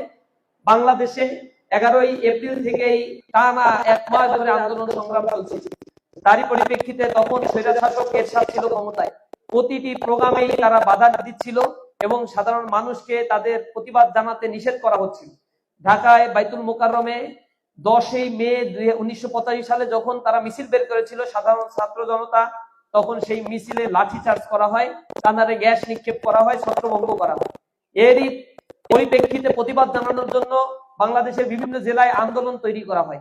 তার মধ্যে রাজশাহী চাপাই নবাবগঞ্জে সেখানে ঈদগাহ ময়দানে সাধারণ মানুষ জড়ো হয়ে সেখানে একটা সমাবেশের আয়োজন করে, কিন্তু তৎকালীন সময়ের চাপাই নবাবগঞ্জের যিনি ম্যাজিস্ট্রেট ছিলেন ওয়াহিদুজ্জামান মোল্লা, কুখ্যাত সন্ত্রাসী, সেই ওয়াহিদুজ্জামান মোল্লা এখানে সকল প্রকার সভা সমাবেশ করতে নিষেধ প্রদান করে। সেখানে মানুষেরা বলেছিল, আলেম ওলামারা উপস্থিত বলেছিল যে আমরা মিছিল করব না, আমাদের শুধু দোয়া করে এখান থেকে স্থান ত্যাগ করার অনুমতি দেন। সেটাও দেওয়া হয়নি, বরং বিনা উস্কানিতে সেখানে গুলি বর্ষণ করা হয়। নিরস্ত্র মানুষরা সেই গুলিতে প্রায় 8 জন মানুষ সেখানে শাহাদাত বরণ করে। 5 জন সেখানে ছাত্র ছিল, ক্লাস 8 এর, ক্লাস 9, ক্লাস 10 এর ছাত্ররা সেখানে অংশগ্রহণ করেছিল, এবং একজন রিক্সা শ্রমিক, কুলি মজুর, দিন মজুর, সেখানে রেল শ্রমিক শাহাদাত বরণ করেছে। এই ঘটনার পরিপ্রেক্ষিতে সারা বাংলাদেশ আবার ফুঁসে ওঠে, যার ফলশ্রুতিতে ভারতের হাইকোর্ট এটি 13ই মে এটা বাতিল করতে বাধ্য হয়। এই রিটটা এটা অযৌক্তিক ছিল এটা বলতে বাধ্য হয়। যুগে যুগে কোরআনের উপরে এরকম হিংস্র মনোভাব এই ভারতবর্ষের নাস্তিকরা তারা দেখিয়েছে। তারা তথাকথিত নাস্তিক, কিন্তু ইসলাম বিদ্বেষী। ইসলামটাই হচ্ছে তাদের আক্রোশের প্রধান কারণ। যদি তাদের সহিনিয়ত থাকতো তাহলে এই মানুষগুলোর দ্বারাই ভারতের যে ধর্মীয় গ্রন্থ রামায়ণ, যেখানে শুরু হয়েছে যুদ্ধ বিগ্রহের ঘটনা দিয়ে, শেষ হয়েছে যুদ্ধ বিগ্রহ দিয়ে, এই ধর্মগ্রন্থটা সর্বপ্রথম নিষিদ্ধ করার কথা ছিল, কিন্তু এই ব্যাপারে তারা কোনো কথাবার্তা বলে না। তাদের আক্রমণ হচ্ছে কোরআন নিয়ে। কোরআন হচ্ছে সাম্প্রদায়িক সম্প্রীতি রক্ষার সর্বোৎকৃষ্ট এক্সাম্পল হয়ে পৃথিবীতে এখনো পর্যন্ত বিদ্যমান রয়েছে। রাসূল করিম সাল্লাল্লাহু আলাইহি ওয়াসাল্লাম তার জীবদ্দশায় মাদানী জিন্দেগিতে 82টা যুদ্ধে তিনি অংশগ্রহণ করেছিলেন। এই 82টা যুদ্ধে অংশগ্রহণ করে কাফের, মুশরিক এবং মুসলমানদের মধ্যে মোট 1181 জন, কোন কোন বর্ণনায় আসছে 1049 জন, কোন বর্ণনায় আসছে 1151 জন মাত্র মৃত্যুবরণ করেছে বা শাহাদাত বরণ করেছে। 82টা যুদ্ধ, যেখানে মানবতা বিধ্বংসী অনেক যুদ্ধ ঘটেছিল। রোমান বাহিনীর 2 লক্ষ সেনাবাহিনী, মুসলমানদের 3000, এই বাহিনীর সাথে যুদ্ধ করতে গিয়ে তো হাজার হাজার কাতারে কাতারে শহীদ হওয়ার কথা, কিন্তু রক্তপাতহীন বিজয় মুসলমানরা নিয়ে এসেছে। এভাবে মুসলমান যখন মক্কা বিজয় করেছিল তখন সেখানে সকল মানুষকেই ক্ষমা করে দিয়েছিল আল্লাহ রাসূল সাল্লাল্লাহু আলাইহি ওয়াসাল্লাম। ইসলাম গ্রহণ করে অনেকে ইসলামের ছায়াতলে তখন এসে ইসলামের সুমহান আদর্শের বাণী তারা প্রচার করেছিল, নিজেদের জীবনে তারা বাস্তবায়ন করেছিল। সাহাবী হিসেবে পরবর্তী খেলাফায়ে রাশেদার যুগে গুরুত্বপূর্ণ ভূমিকা পালন করেছিল। শুধুমাত্র ইসলামের রাসূলের যুগের ঘটনাটা এটা নয়, পরবর্তী সময়ে ক্রুসেডাররা যখন মুসলমানদের উপরে খরচ চাপিয়েছিল, এই মুসলমানদেরকে এক মাথা থেকে হত্যা করতে করতে পৃথিবীর এক মাথা থেকে আরেক মাথা পর্যন্ত যারা পৌঁছে গিয়েছিল, তখনও লক্ষ লক্ষ মুসলমানকে তারা হত্যা করেছে। আবার আপনারা জানেন 1179 সালের দিকে যখন এটা সালাউদ্দিন আইয়ুবী দখল করেছিল, পুনরুদ্ধার করেছিল বাইতুল আকসা, আল আকসা মসজিদ, তার পূর্বে 100 বছর পূর্বে এখানে ক্রুসেডাররা আক্রমণ করে সেখানে যত মুসলমানকে পেরেছিল জবাই করে তাদেরকে হত্যা করেছিল। রক্তের বন্যা বয়ে গিয়েছিল আল আকসায়। কিন্তু মুসলমানরা যখন আবার সালাউদ্দিন আইয়ুবীর নেতৃত্বে সেই জায়গা দখল করেছিল, আল আকসা দখল করেছিল, বিনা রক্তপাতে সকল মানুষকে ক্ষমা করে সেখানে ভ্রাতৃত্বের বন্ধন মুসলমানরা তৈরি করেছিল। তাতারদের ঘটনা এই উপমহাদেশে একই রকম আমাদের দৃষ্টান্ত স্থাপন করেছে। মুসলমান যেখানেই গিয়েছে রক্তপাতহীন বিজয়। এই বঙ্গপ্রদেশে 1204 সালে বখতিয়ার খলজির নেতৃত্বে যখন মুসলমানদের আগমন ঘটেছিল, কোন রক্তপাত সেখানে মুসলমান ঘটায় নাই, বরং এখানে 550 বছর মুসলমান স্বাধীনতার সাথে যখন শাসন কার্য পরিচালনা করেছিল, স্বাধীন সুলতানি আমলের 200 বছরের ইতিহাস সাক্ষী। এই উপমহাদেশে 30% মুসলমান, 70% হিন্দুকে শাসন করেছিল। সাম্প্রদায়িক দাঙ্গার ঘটনাগুলো এখানে ঘটে নাই। কিন্তু ব্রিটিশরা যখনই এখানে 190 বছর শাসন করেছে, সেখানে মুসলমানদের মধ্যে জাতিগত দাঙ্গা বাঁধিয়ে দুর্ভিক্ষ, কৃত্রিম দুর্ভিক্ষ সৃষ্টি করে 76-এর মনোত্তর ঘটিয়ে লক্ষ কোটি কোটি মানুষকে তারা হত্যা করেছে। এটা হচ্ছে তাদের ফিলসফি। আর ইসলামের ফিলসফি হচ্ছে শান্তির ধর্ম। আল্লাহ রাব্বুল আলামিন ইসলামকে এজন্যই প্রেরণ করেছে যাতে সকল ধর্মমতের উপর ইসলাম বিজয়ী হতে পারে, এই দুনিয়াতে যাতে শান্তি স্থাপন করা হয়। এজন্য ইসলামের শব্দের উৎপত্তি হয়েছে, মূল শব্দটাই হচ্ছে সিলমুন ধাতু থেকে ইসলাম শব্দের উৎপত্তি হয়েছে। সিলমুন মানে হচ্ছে শান্তি। ইসলাম এসেছে মানুষকে সকল প্রকার অন্যায় অবিচার থেকে মুক্তি দিয়ে এই সমাজ ব্যবস্থায় মানুষের অধিকার প্রতিষ্ঠা করার জন্য। কোরআনের এই কারণে মূল সারমর্মই হচ্ছে আলোচনার বিষয়বস্তু কোরআনের, এটা হচ্ছে মানুষ। আল্লাহ রাব্বুল আলামিন কোরআন সৃষ্টি করেছে লিতুখরিজান নাসা মিনাজ যুলুমাতি ইলান নূর। রাসূল যাতে মানুষকে অন্ধকারের আচ্ছন্ন থেকে, অন্ধকারাচ্ছন্ন এই সমাজ ব্যবস্থা থেকে আলোর দিকে নিয়ে আসতে পারে, সকল মানুষকে আলোর দিকে নিয়ে আসার জন্য এই কোরআন নাযিল হয়েছে। এই কোরআন কোন মুসলমান, শুধুমাত্র মুসলমানদের জন্য নয়। সুতরাং আমরা এটা আমাদের সামনে দৃঢ়ভাবে বলতে চাই, সেই দিনগুলোতে যারা নৃশংস হত্যাকাণ্ড চালিয়েছে, পরবর্তীতে মুসলমানদের নিধন করার জন্য সারা পৃথিবীব্যাপী ইসলামের বিরুদ্ধে ষড়যন্ত্র অব্যাহত রয়েছে। কিছুদিন আগে আপনারা দেখেছেন ভারতে এনআরসি করেছে, তারা নাগরিকত্ব আইন তৈরি করে মুসলমানদের বহিরাগত বলে মুসলমানদের সেখানে তাড়িয়ে দিতে চায়। অথচ এই ভারতবর্ষ মুসলমানরা 550 বছর শাসন করে এই হিন্দুদেরকে তাদের নিরাপত্তা, আব্রুর নিরাপত্তা, সম্মান, শিক্ষা সবকিছু দান করেছে, সভ্যতা বিনির্মাণ করেছে, সভ্যতা শিখিয়েছে তাদের। সেখানে আপনারা দেখেছেন এই বিজেপির নেতৃত্বে উগ্র হিন্দুত্ববাদীরা মুসলমানদের বাবরি মসজিদ ধ্বংস করে শত শত মুসলমানকে সেখানে হত্যা করেছে। বাবরি মসজিদ ভেঙে চুরে সেখানে রাম মন্দির নির্মাণ করে মুসলমানদের অন্তরে কুঠারাঘাত করেছে। অক্ষ আইন তারা করেছে, সেখানে মুসলমানদের সম্পত্তি গুলো এখন জোর দখল করে হিন্দুরা সেখানে মাদ্রাসা মসজিদ গুলো তারা দখল করে নিজেদের মতো করে তারা ব্যবহার করবে, লুটপাট করবে। এই জিনিসগুলো করার জন্য তারা অক্ষ আইন জারি করেছে, যদিও সেটা স্থগিত করতে বাধ্য হয়েছে সারা পৃথিবীতে নিন্দার ঝড় ওঠার কারণে। এভাবে একটার পর একটা এই ভারতবর্ষের মুসলমান বিরোধী আইন প্রণয়ন করে, কোরআন বিধ্বংসী আইন প্রণয়ন করে, গরু গোশত খাওয়াকে কেন্দ্র করে ভারতে পিটিয়ে পিটিয়ে মানুষকে হত্যা করা হয়েছে। এটা হচ্ছে তাদের সভ্যতা। অন্য অন্য ধর্মগুলো অসহিষ্ণু। আপনারা দেখেছেন ইসরায়েল যারা আমাদের গাজার, ফিলিস্তিনের ভূখণ্ডের মুসলমানদের অধিকার থেকে বঞ্চিত করেছে, ডেমোক্রেসির কথা তারা বলে, তথাকথিত গণতন্ত্রের কথা বলে মানুষের অধিকারগুলোকে হরণ করে। গণতন্ত্র তাদের কাছে একটা শাসনের একটা বাহন হিসেবে তারা এখানে বিভিন্ন জায়গায় গণতন্ত্র চালু রাখে, যেখানে তাদের এগুলো চলে না সেখানে তারা এখানে ভুলিশ্বাস করে মানুষকে অ্যান্টি ব্যালিস্টিক মিসাইলের আঘাতে ক্ষত বিক্ষত করে এই সভ্যতাগুলোকে ধ্বংস করে দিচ্ছে।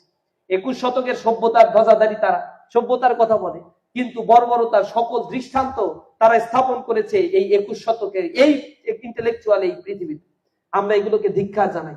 আমরা কোরআনের এক সমাজ ব্যবস্থার জন্য মানুষকে আহ্বান জানাই, যে সমাজ ব্যবস্থা মানুষের অধিকার প্রতিষ্ঠিত হবে, মানুষের অর্থনৈতিক মুক্তি মিলবে, মানুষ তার সম্পদের মর্যাদা পাবে, নারীর আব্রুর মর্যাদা পাবে। এই সমাজ ব্যবস্থা কায়েমের জন্য ইসলামী ছাত্র শিবির কাজ করে যাচ্ছে। আমরা এগুলো ওন করি। কোরআনের প্রতিটি বিধানগুলো মানুষের জন্য সমানভাবে প্রযোজ্য। মানুষ কোরআন পড়ার কারণে, কোরআনের আইন বাস্তবায়ন হওয়ার কারণে মানুষ তার অধিকার ফিরে পেয়েছে। এখানে কারো প্রতি কোনো বৈষম্য করা হয়নি। আর একটা দুর্ভাগ্যের বিষয়, কিছুদিন আগে নারী সংস্কার কমিশন গঠন করা হয়েছে বাংলাদেশে। নারী সংস্কার কমিশন গঠন করে এখানে যারা গঠন করেছে তারা বলছে যে আমরা এখানে ধর্মকে অ্যাভয়েড করছি, এখানে একটা নিউট্রাল একটা সেন্টিমেন্ট তারা নিয়ে এই সংস্কার কমিশন গঠন করেছে। পাশ্চাত্যের সভ্যতার আদলে তারা আমাদের প্রাচ্যের এই সংস্কৃতিকে ডমিনেট করার জন্য চেষ্টা করছে, অথচ এই পাশ্চাত্যের সভ্যতাগুলো ক্ষয়িষ্ণু, ধ্বংস হয়ে গিয়েছে। নারীর মর্যাদা নাই। আপনারা জানেন টোটাল ইউরোপে 60% সন্তান এখন জন্মগ্রহণ করে। 2018 সালের রিপোর্ট বলছি, তারা জানে না তাদের পিতৃ পরিচয় সম্বন্ধে। 2000 সালে এই সমীক্ষা ছিল মাত্র 25%। যারা জন্মগ্রহণ করে তাদের পিতৃ পরিচয় সম্বন্ধে তাদের ধারণা নেই।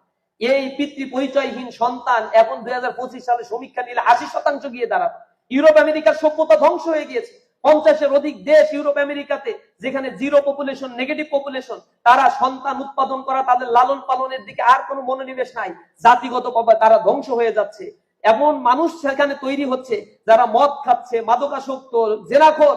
তাদের ফ্রি সেক্স, লিভিং টুগেদার কথা চালু থাকার কারণে মায়ের কাছে সন্তান নিরাপদ না, সন্তানের কাছে, বাবার কাছে সন্তান নিরাপদ হচ্ছে না। এই পশ্চিমা সভ্যতা সংস্কৃতি আজ যেভাবে ধ্বংসের দ্বার প্রান্তে, আমাদের প্রাচ্যের হৃদ্য পুষ্ট এই ইসলামী ভাবধারার সংস্কৃতি গুলোকে ধ্বংস করার জন্য তারা মেকানিজম গুলো দাঁড় করেছে। তারা বলে যারা পতিতালয়ে কাজ করে, যৌনকর্মী, তাদের মর্যাদা দিতে হবে রাষ্ট্রীয়ভাবে। যদি তাদের মর্যাদা দিতে হয়, যৌনকর্মী তো কেউ সেদে হয় না, বাধ্য হয়ে হয়। এখানে ডাবল স্ট্যান্ডার্ড গেম খেলছে। আমরা বলছি তাদের যদি মর্যাদা দিতে হয়, 2 দিন পরে যারা চুরি করে, ডাকাতি করে, ওরাও তো বলবে আমরাও তো জোর করে চুরি করি না, কোন চাকরি পাই না তাই চুরি করি, আমাদেরও সামাজিক মর্যাদা লাগবে। তখন তাদের মর্যাদা কেন দিবেন না? তারাও তো এই দেশের নাগরিক মানুষ। একটা মানে অসম একটা সমাজ ব্যবস্থার কথা তারা বলে। এদিকে তারা বহু বিবাহের বিষয়ে ফতোয়া দিচ্ছে, কোরআন যেটা নিষেধ করছে তার এগেইনস্টে গিয়ে, আর তারা এখানে পতিতালয়গুলোকে অবারিত করে দিচ্ছে। আবার বলছে ঘরের সংসারের মধ্যে মানে বিবাহ সম্পর্কের মধ্য দিয়েও তারা এক ধরনের মানে রেপ কেসের ইন্টারেস্ট তারা পাচ্ছে। এখানে নারী তার স্বামীর বিরুদ্ধে মামলা করতে পারবে, স্বামী তার নারীর বিরুদ্ধে মানে অভিযোগ নিয়ে আসতে পারবে। এগুলোর মধ্য দিয়ে ম্যারিটাল অ্যাফেয়ার্স এর পরেও তাদের মধ্যে ডান দিকে একটা সম্পর্ক তৈরি করার জন্য এই কাজগুলো তারা করছে। আমাদের সমাজে তো এখন ডিভোর্সের পরিমাণ অনেক বেড়ে গেছে। ঢাকা সিটি কর্পোরেশনে প্রথম আলোর পত্রিকায় বলছে 52,000 ডিভোর্স লেটার জমা হয়ে আছে, যেগুলো সুরাহা হয় নাই। প্রতিদিন তো সুরাহা হয়েই যাচ্ছে কিছু, এরপরে এই পরিমাণে ডিভোর্স লেটার জমা হয়ে আছে, সংসারগুলো টিকছে না। তারা আবার বলছে সিঙ্গেল মাদার কনসেপ্টকে আমাদের দেশে প্রমোট করতে হবে। তার মানে বিবাহ বহির্ভূত সন্তান তৈরি হবে, সন্তান তার বাবার পরিচয় জানবে না, তার মা হবে তার বাপ, মা হবে তার মা। এভাবে একটা সমাজ ব্যবস্থাকে করাপ্টেড করতে চাচ্ছে। সমাজের কোনো স্নেহ থাকবে না, মায়া থাকবে না। পশ্চিমা কালচার আর সুইসাইডের পরিমাণ বেড়ে যাচ্ছে কেন জানেন? একটা মানুষ জীবনের শেষ মুহূর্তে আসছে, তার ছেলে মেয়ের সঙ্গ তারা পায় না। কারণ ওই সন্তান জন্মগ্রহণ করার পরে দেখে তার মা হচ্ছে এমন চরিত্রের অধিকারী ছিল, তার বাবার পরিচয় তার মা তাকে কখনো দিতে পারে নাই। সুতরাং এই মায়ের মর্যাদা তার কাছে জিরো। এই কারণে পশ্চিমা দেশগুলোতে সুইসাইড স্কোয়াড তৈরি করা হয়, লাশ হয়ে যাচ্ছে, শেষ জীবনে তারা মৃত্যুবরণ করছে। এমন অবস্থায় তাদের মৃত্যু মানে সুইসাইডের জন্য নিরাপদ কিভাবে মৃত্যুবরণ করতে পারে এই জন্য সুইসাইড স্কোয়াড তারা তৈরি করে রাখছে। ইউরোপ আমেরিকার এই কালচার গুলো যেভাবে ধ্বংস হয়েছে, মানব সভ্যতাকে তারা শেষ করে ছাড়বে। সেখানে সমকামিতাদেরকে প্রমোট করা হচ্ছে, সেখানে ফ্রি সেক্স লিভিং টুগেদার কোথাকে প্রমোট করে দেওয়া হচ্ছে।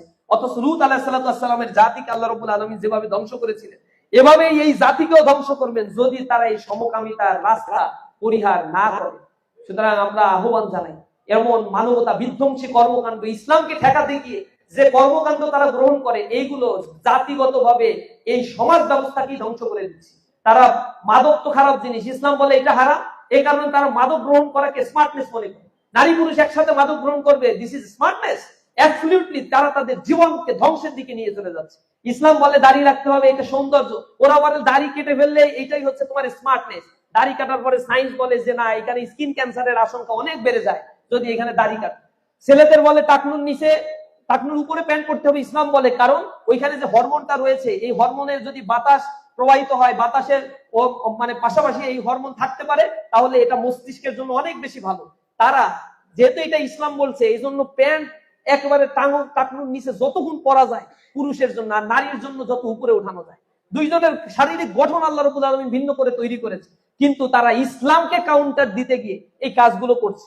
এক একটা ইসলাম বিধ্বংসী কাজ করতে গিয়ে তারা যেভাবে জাতিগুলো নষ্ট করে দিচ্ছে তা একটা অ্যালার্মিং। সুতরাং ইসলামী সভ্যতার দিকে আমরা আপনাদেরকে আহ্বান জানাই, ইসলামী সমাজ বিনির্মাণের জন্য সকলকে আহ্বান জানাই। ইসলামী ছাত্র শিবির তার লক্ষ্য উদ্দেশ্য চূড়ান্তভাবে এটাই ঠিক করে নিয়েছে, কোরআন এবং রাসূলের সুন্নাত পালন করার মধ্য দিয়ে এই সর্বোচ্চ শান্তি এই পৃথিবীতে কায়েম করা সম্ভব। আল্লাহ রাসূল বলেছে, তারাকতু ফীকুম আমরাইনি লান তাদুল্লু মা তামাসসাকতুম বিহিমা কিতাবাল্লাহ ওয়া সুন্নাতুর রাসূল। তোমাদের কাছে দুইটা জিনিস আমি রেখে যাচ্ছি, যতক্ষণ পর্যন্ত এই দুইটা জিনিস তোমরা আঁকড়ে ধরতে পারবে ততক্ষণ পর্যন্ত তোমরা পথভ্রষ্ট হবে না। তার মধ্যে একটা হচ্ছে আল্লাহর কিতাব, আর একটা হচ্ছে রাসূলের সুন্নাত। এই দুইটা থেকে যত দূরে সরে যাবা তত অধপতিত হয়ে জাতি তোমাদেরকে লাঞ্ছিত করবে। তোমাদের নিরাপত্তা, তোমাদের হেফাজতের দায়িত্ব তখন আল্লাহর উপরে আর কিছু থাকবে না। সুতরাং আমরা এই যুব সমাজকে কোরআনের দিকে আহ্বান জানাই। রাসূল বলেছে 7 শ্রেণীর লোককে আল্লাহর আরশের ছায়ার নিচে স্থান দিবে। সাবআতু ইউজিল্লুহুমুল্লাহু ফি জিল্লি ইয়াওমা লা জিল্লা ইল্লা জিল্লু, ইমামুন আদিল ওয়া শাবুন নাশা ফি ইবাদাতিল্লাহি তাআলা ওয়া রাজুলুন কলবুহু মুআল্লাকুন ফিল মাসাজিদ। এখানে বলা হয়েছে ওয়া শাবুন নাশা ফি ইবাদাতিল্লাহি তাআলা, ওই যুবক ওই যুবতী যারা তাদের যৌবনকালকে আল্লাহর ইবাদতের মধ্যে কাটিয়ে দেয়, এই মানুষগুলো আল্লাহর আরশের ছায়ার নিচে স্থান পাবে। যেদিন সূর্য থাকবে 1 বিঘা উপরে, কেউ বলে 10 হাত উপরে, টকবক করে মস্তিষ্ক ফুটতে থাকবে, জমিন পুরে তামা হয়ে যাবে। এরকম সময় আমাদের জন্য এই জিনিসগুলোই আমাদের মুক্তি দেবে ইনশাআল্লাহ। সেই ইসলামের শাশ্বত আহ্বানের দিকে আপনাদের আমি ডাকি। সুন্দর একটি জীবন গঠনের জন্য, এই সমাজ ব্যবস্থাকে কলুষমুক্ত করার জন্য ইসলামী ছাত্র শিবির এই কোরআনের আহ্বানে আপনাদেরকে সাড়া দিয়ে আসার জন্য আহ্বান জানাচ্ছে। সবাইকে আজকের এই প্রোগ্রামে উপস্থিত থাকার জন্য, আজকের এই প্রশ্ন উত্তরে চমৎকার ভাবে আমাদেরকে আপনারা সহযোগিতা করেছেন, এজন্য আন্তরিকভাবে ধন্যবাদ মোবারকবাদ জানিয়ে আমার কথা শেষ করছি। হাযা মা ইনদি ওয়া ইলমু ইনদাল্লাহ আলাইহি তাওয়াক্কালতু ওয়া ইলাইহি উনীব। আসসালামু আলাইকুম ওয়া রাহমাতুল্লাহ। ধন্যবাদ ভাইকে। এরপরে সভাপতি সেশন পরিচালনা করার জন্য অনুরোধ করছি বাংলাদেশ ইসলামী ছাত্র শিবির রংপুর মহানগর সম্মানিত সভাপতি নুরুল্লাহ ভাইকে। এ পর্যায়ে কথা জানার জন্য অনুরোধ করছি রংপুর মহানগর সম্মানিত সভাপতি নুরুল্লাহ ভাইকে। আলহামদুলিল্লাহ আলহামদুলিল্লাহ রাব্বিল আলামিন, আসসালাতু ওয়াসসালামু রাসূলিল কারীম। আজকের 11 মে ঐতিহাসিক কোরআন দিবস উপলক্ষে আজকের মেধাবীদের মুখোমুখি ইসলামী ছাত্র শিবির যে প্রোগ্রামের আয়োজন করেছে, সেই প্রোগ্রামে উপস্থিত আজকের প্রোগ্রামের সম্মানিত প্রধান আলোচক শহীদ কাফেলা বাংলাদেশ ইসলামী ছাত্র শিবিরের সম্মানিত সেক্রেটারি জেনারেল, উপস্থিত আছেন কেন্দ্রীয় ফাউন্ডেশন সম্পাদক, উপস্থিত আছেন রংপুর অঞ্চলের সম্মানিত তত্ত্বাবধায়ক এবং বিভিন্ন পর্যায়ে দায়িত্বশীল ভাইয়েরা এখানে উপস্থিত রয়েছেন এবং আজকের প্রোগ্রামে উপস্থিত একান্ত প্রিয় শিক্ষার্থী ভাই এবং বোনেরা, আসসালামু আলাইকুম ওয়া রাহমাতুল্লাহ। যেহেতু আসরের আজান হয়ে গেছে, আসলে আমাদের এদিকে কোথাও 5টার সময় আজান হয়েছে, কোথাও তার আগে আজান হয়েছে, তো আমরা দ্রুতই নামাজের জন্য শেষ করে দেব। তো আমি এখানে যারা উপস্থিত হয়েছেন সকলকে অনুরোধ করতে চাই, ইসলামী ছাত্র শিবির তার গঠনমূলক কাজের মাধ্যমে সাধারণ শিক্ষার্থীদের মাঝে যে কোরআনের আলো ছড়িয়ে দেওয়ার জন্য কাজ করে যাচ্ছে। আমাদের আহ্বানে আপনারা যারা শামিল হয়েছেন তাদেরকে সকলকে মোবারকবাদ জানাচ্ছি। এখানে বিভিন্ন পর্যায়ে দায়িত্বশীল বৃন্দ, অনেক অতিথিবৃন্দ, অভিভাবক বৃন্দ উপস্থিত হয়েছিলেন, প্রত্যেককে মোবারকবাদ জানাচ্ছি এবং অনুরোধ করতে চাই আগামীতে যে কোনো আয়োজনে, ইসলামী ছাত্র শিবিরের যে কোনো আয়োজনে আপনারা সুন্দর আয়োজনগুলোতে শামিল হবেন সেই আহ্বান জানাচ্ছি এবং কোরআনকে ধারণ করে আপনার জীবন পরিচালনা করবেন সেই প্রত্যাশা ব্যক্ত করছি। আমরা একেবারেই এরপরেই আমাদের কিছু আয়োজন রয়েছে, যেমন আমরা শেষ করেই আমরা নামাজের দিকে যাব, নামাজের পরে সাংস্কৃতিক আয়োজন থাকবে, আপনারা সেগুলোতে অংশগ্রহণ করবেন সেই প্রত্যাশা রেখে আমার কথা শেষ করছি। আমরা এ পর্যায়ে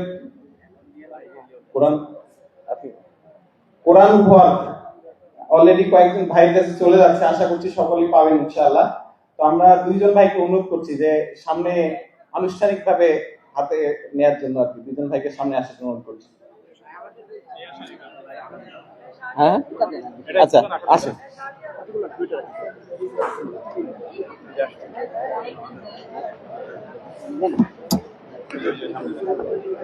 কোথায় একজন মেয়ে রাখতে পারেন ভাই? হ্যাঁ, মহিলা না মেয়ে? আপু, বোন বলবেন? আপু তো বোন রাখতে পারেন। কোনটা দেবে? এটা? এগুলো আসেন, আপনি কোন সাবজেক্ট? হ্যাঁ, এটা দেন। এটা কত সুন্দর সুন্দর করছেন আপনি। নেন।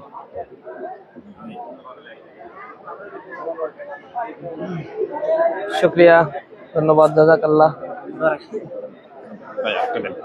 কাকে দেব? বের করে দিলে ভালো লাগবে, দেন, বের করে দেন, যেহেতু আপনি বলছেন।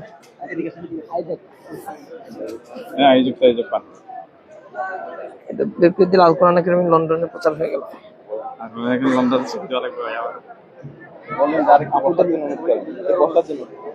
সবাইকে বসার জন্য অনুরোধ করছি। কি আছে না সবার হাতে কোরআন যাওয়ার পর সবাই উঠবেন আশা করি। আর এরপরে আছে নামাজের বিরতি থাকবে, নামাজের বিরতির পরে আমরা সাংস্কৃতিক অনুষ্ঠানে অংশগ্রহণ করব।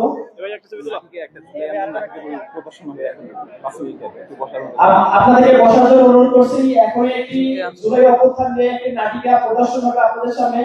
আপনাদেরকে আপনারা সবাই বলবেন আশা করি। নামাজের পরে আসলে সাংস্কৃতিক অনুষ্ঠানের শুরুতে দিয়ে নামাজের ব্যাপারে কথা বলবেন।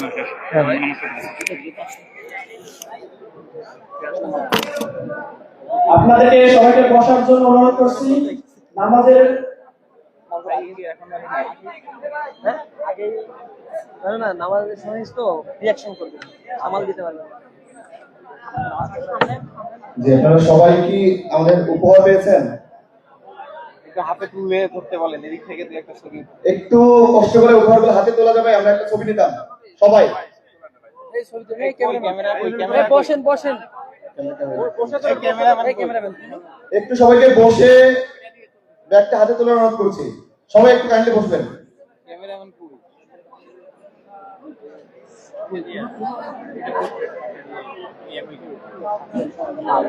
একটু দ্রুত বসবে সবাই।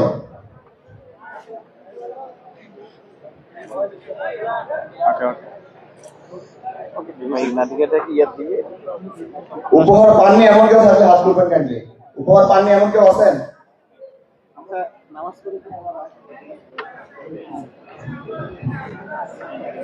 আমাদের উপহার ব্যাগে শিবিরের পরিস্থিতি আছে। আর সমস্ত ধন্যবাদ আছে আপনারা যারা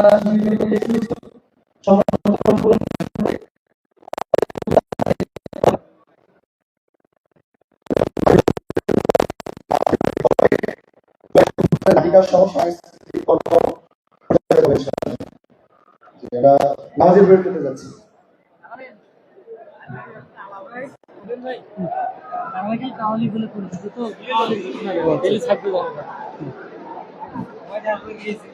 নামাজের পর সবাই আমরা আসবো, সাংস্কৃতিক সন্ধ্যা এবং কাওয়ালি পরিবেশন হবে ইনশাআল্লাহ। জুলাই অভ্যুত্থানে বিশেষ আকর্ষণে থাকতেছে জুলাই অভ্যুত্থানের নাটিকা।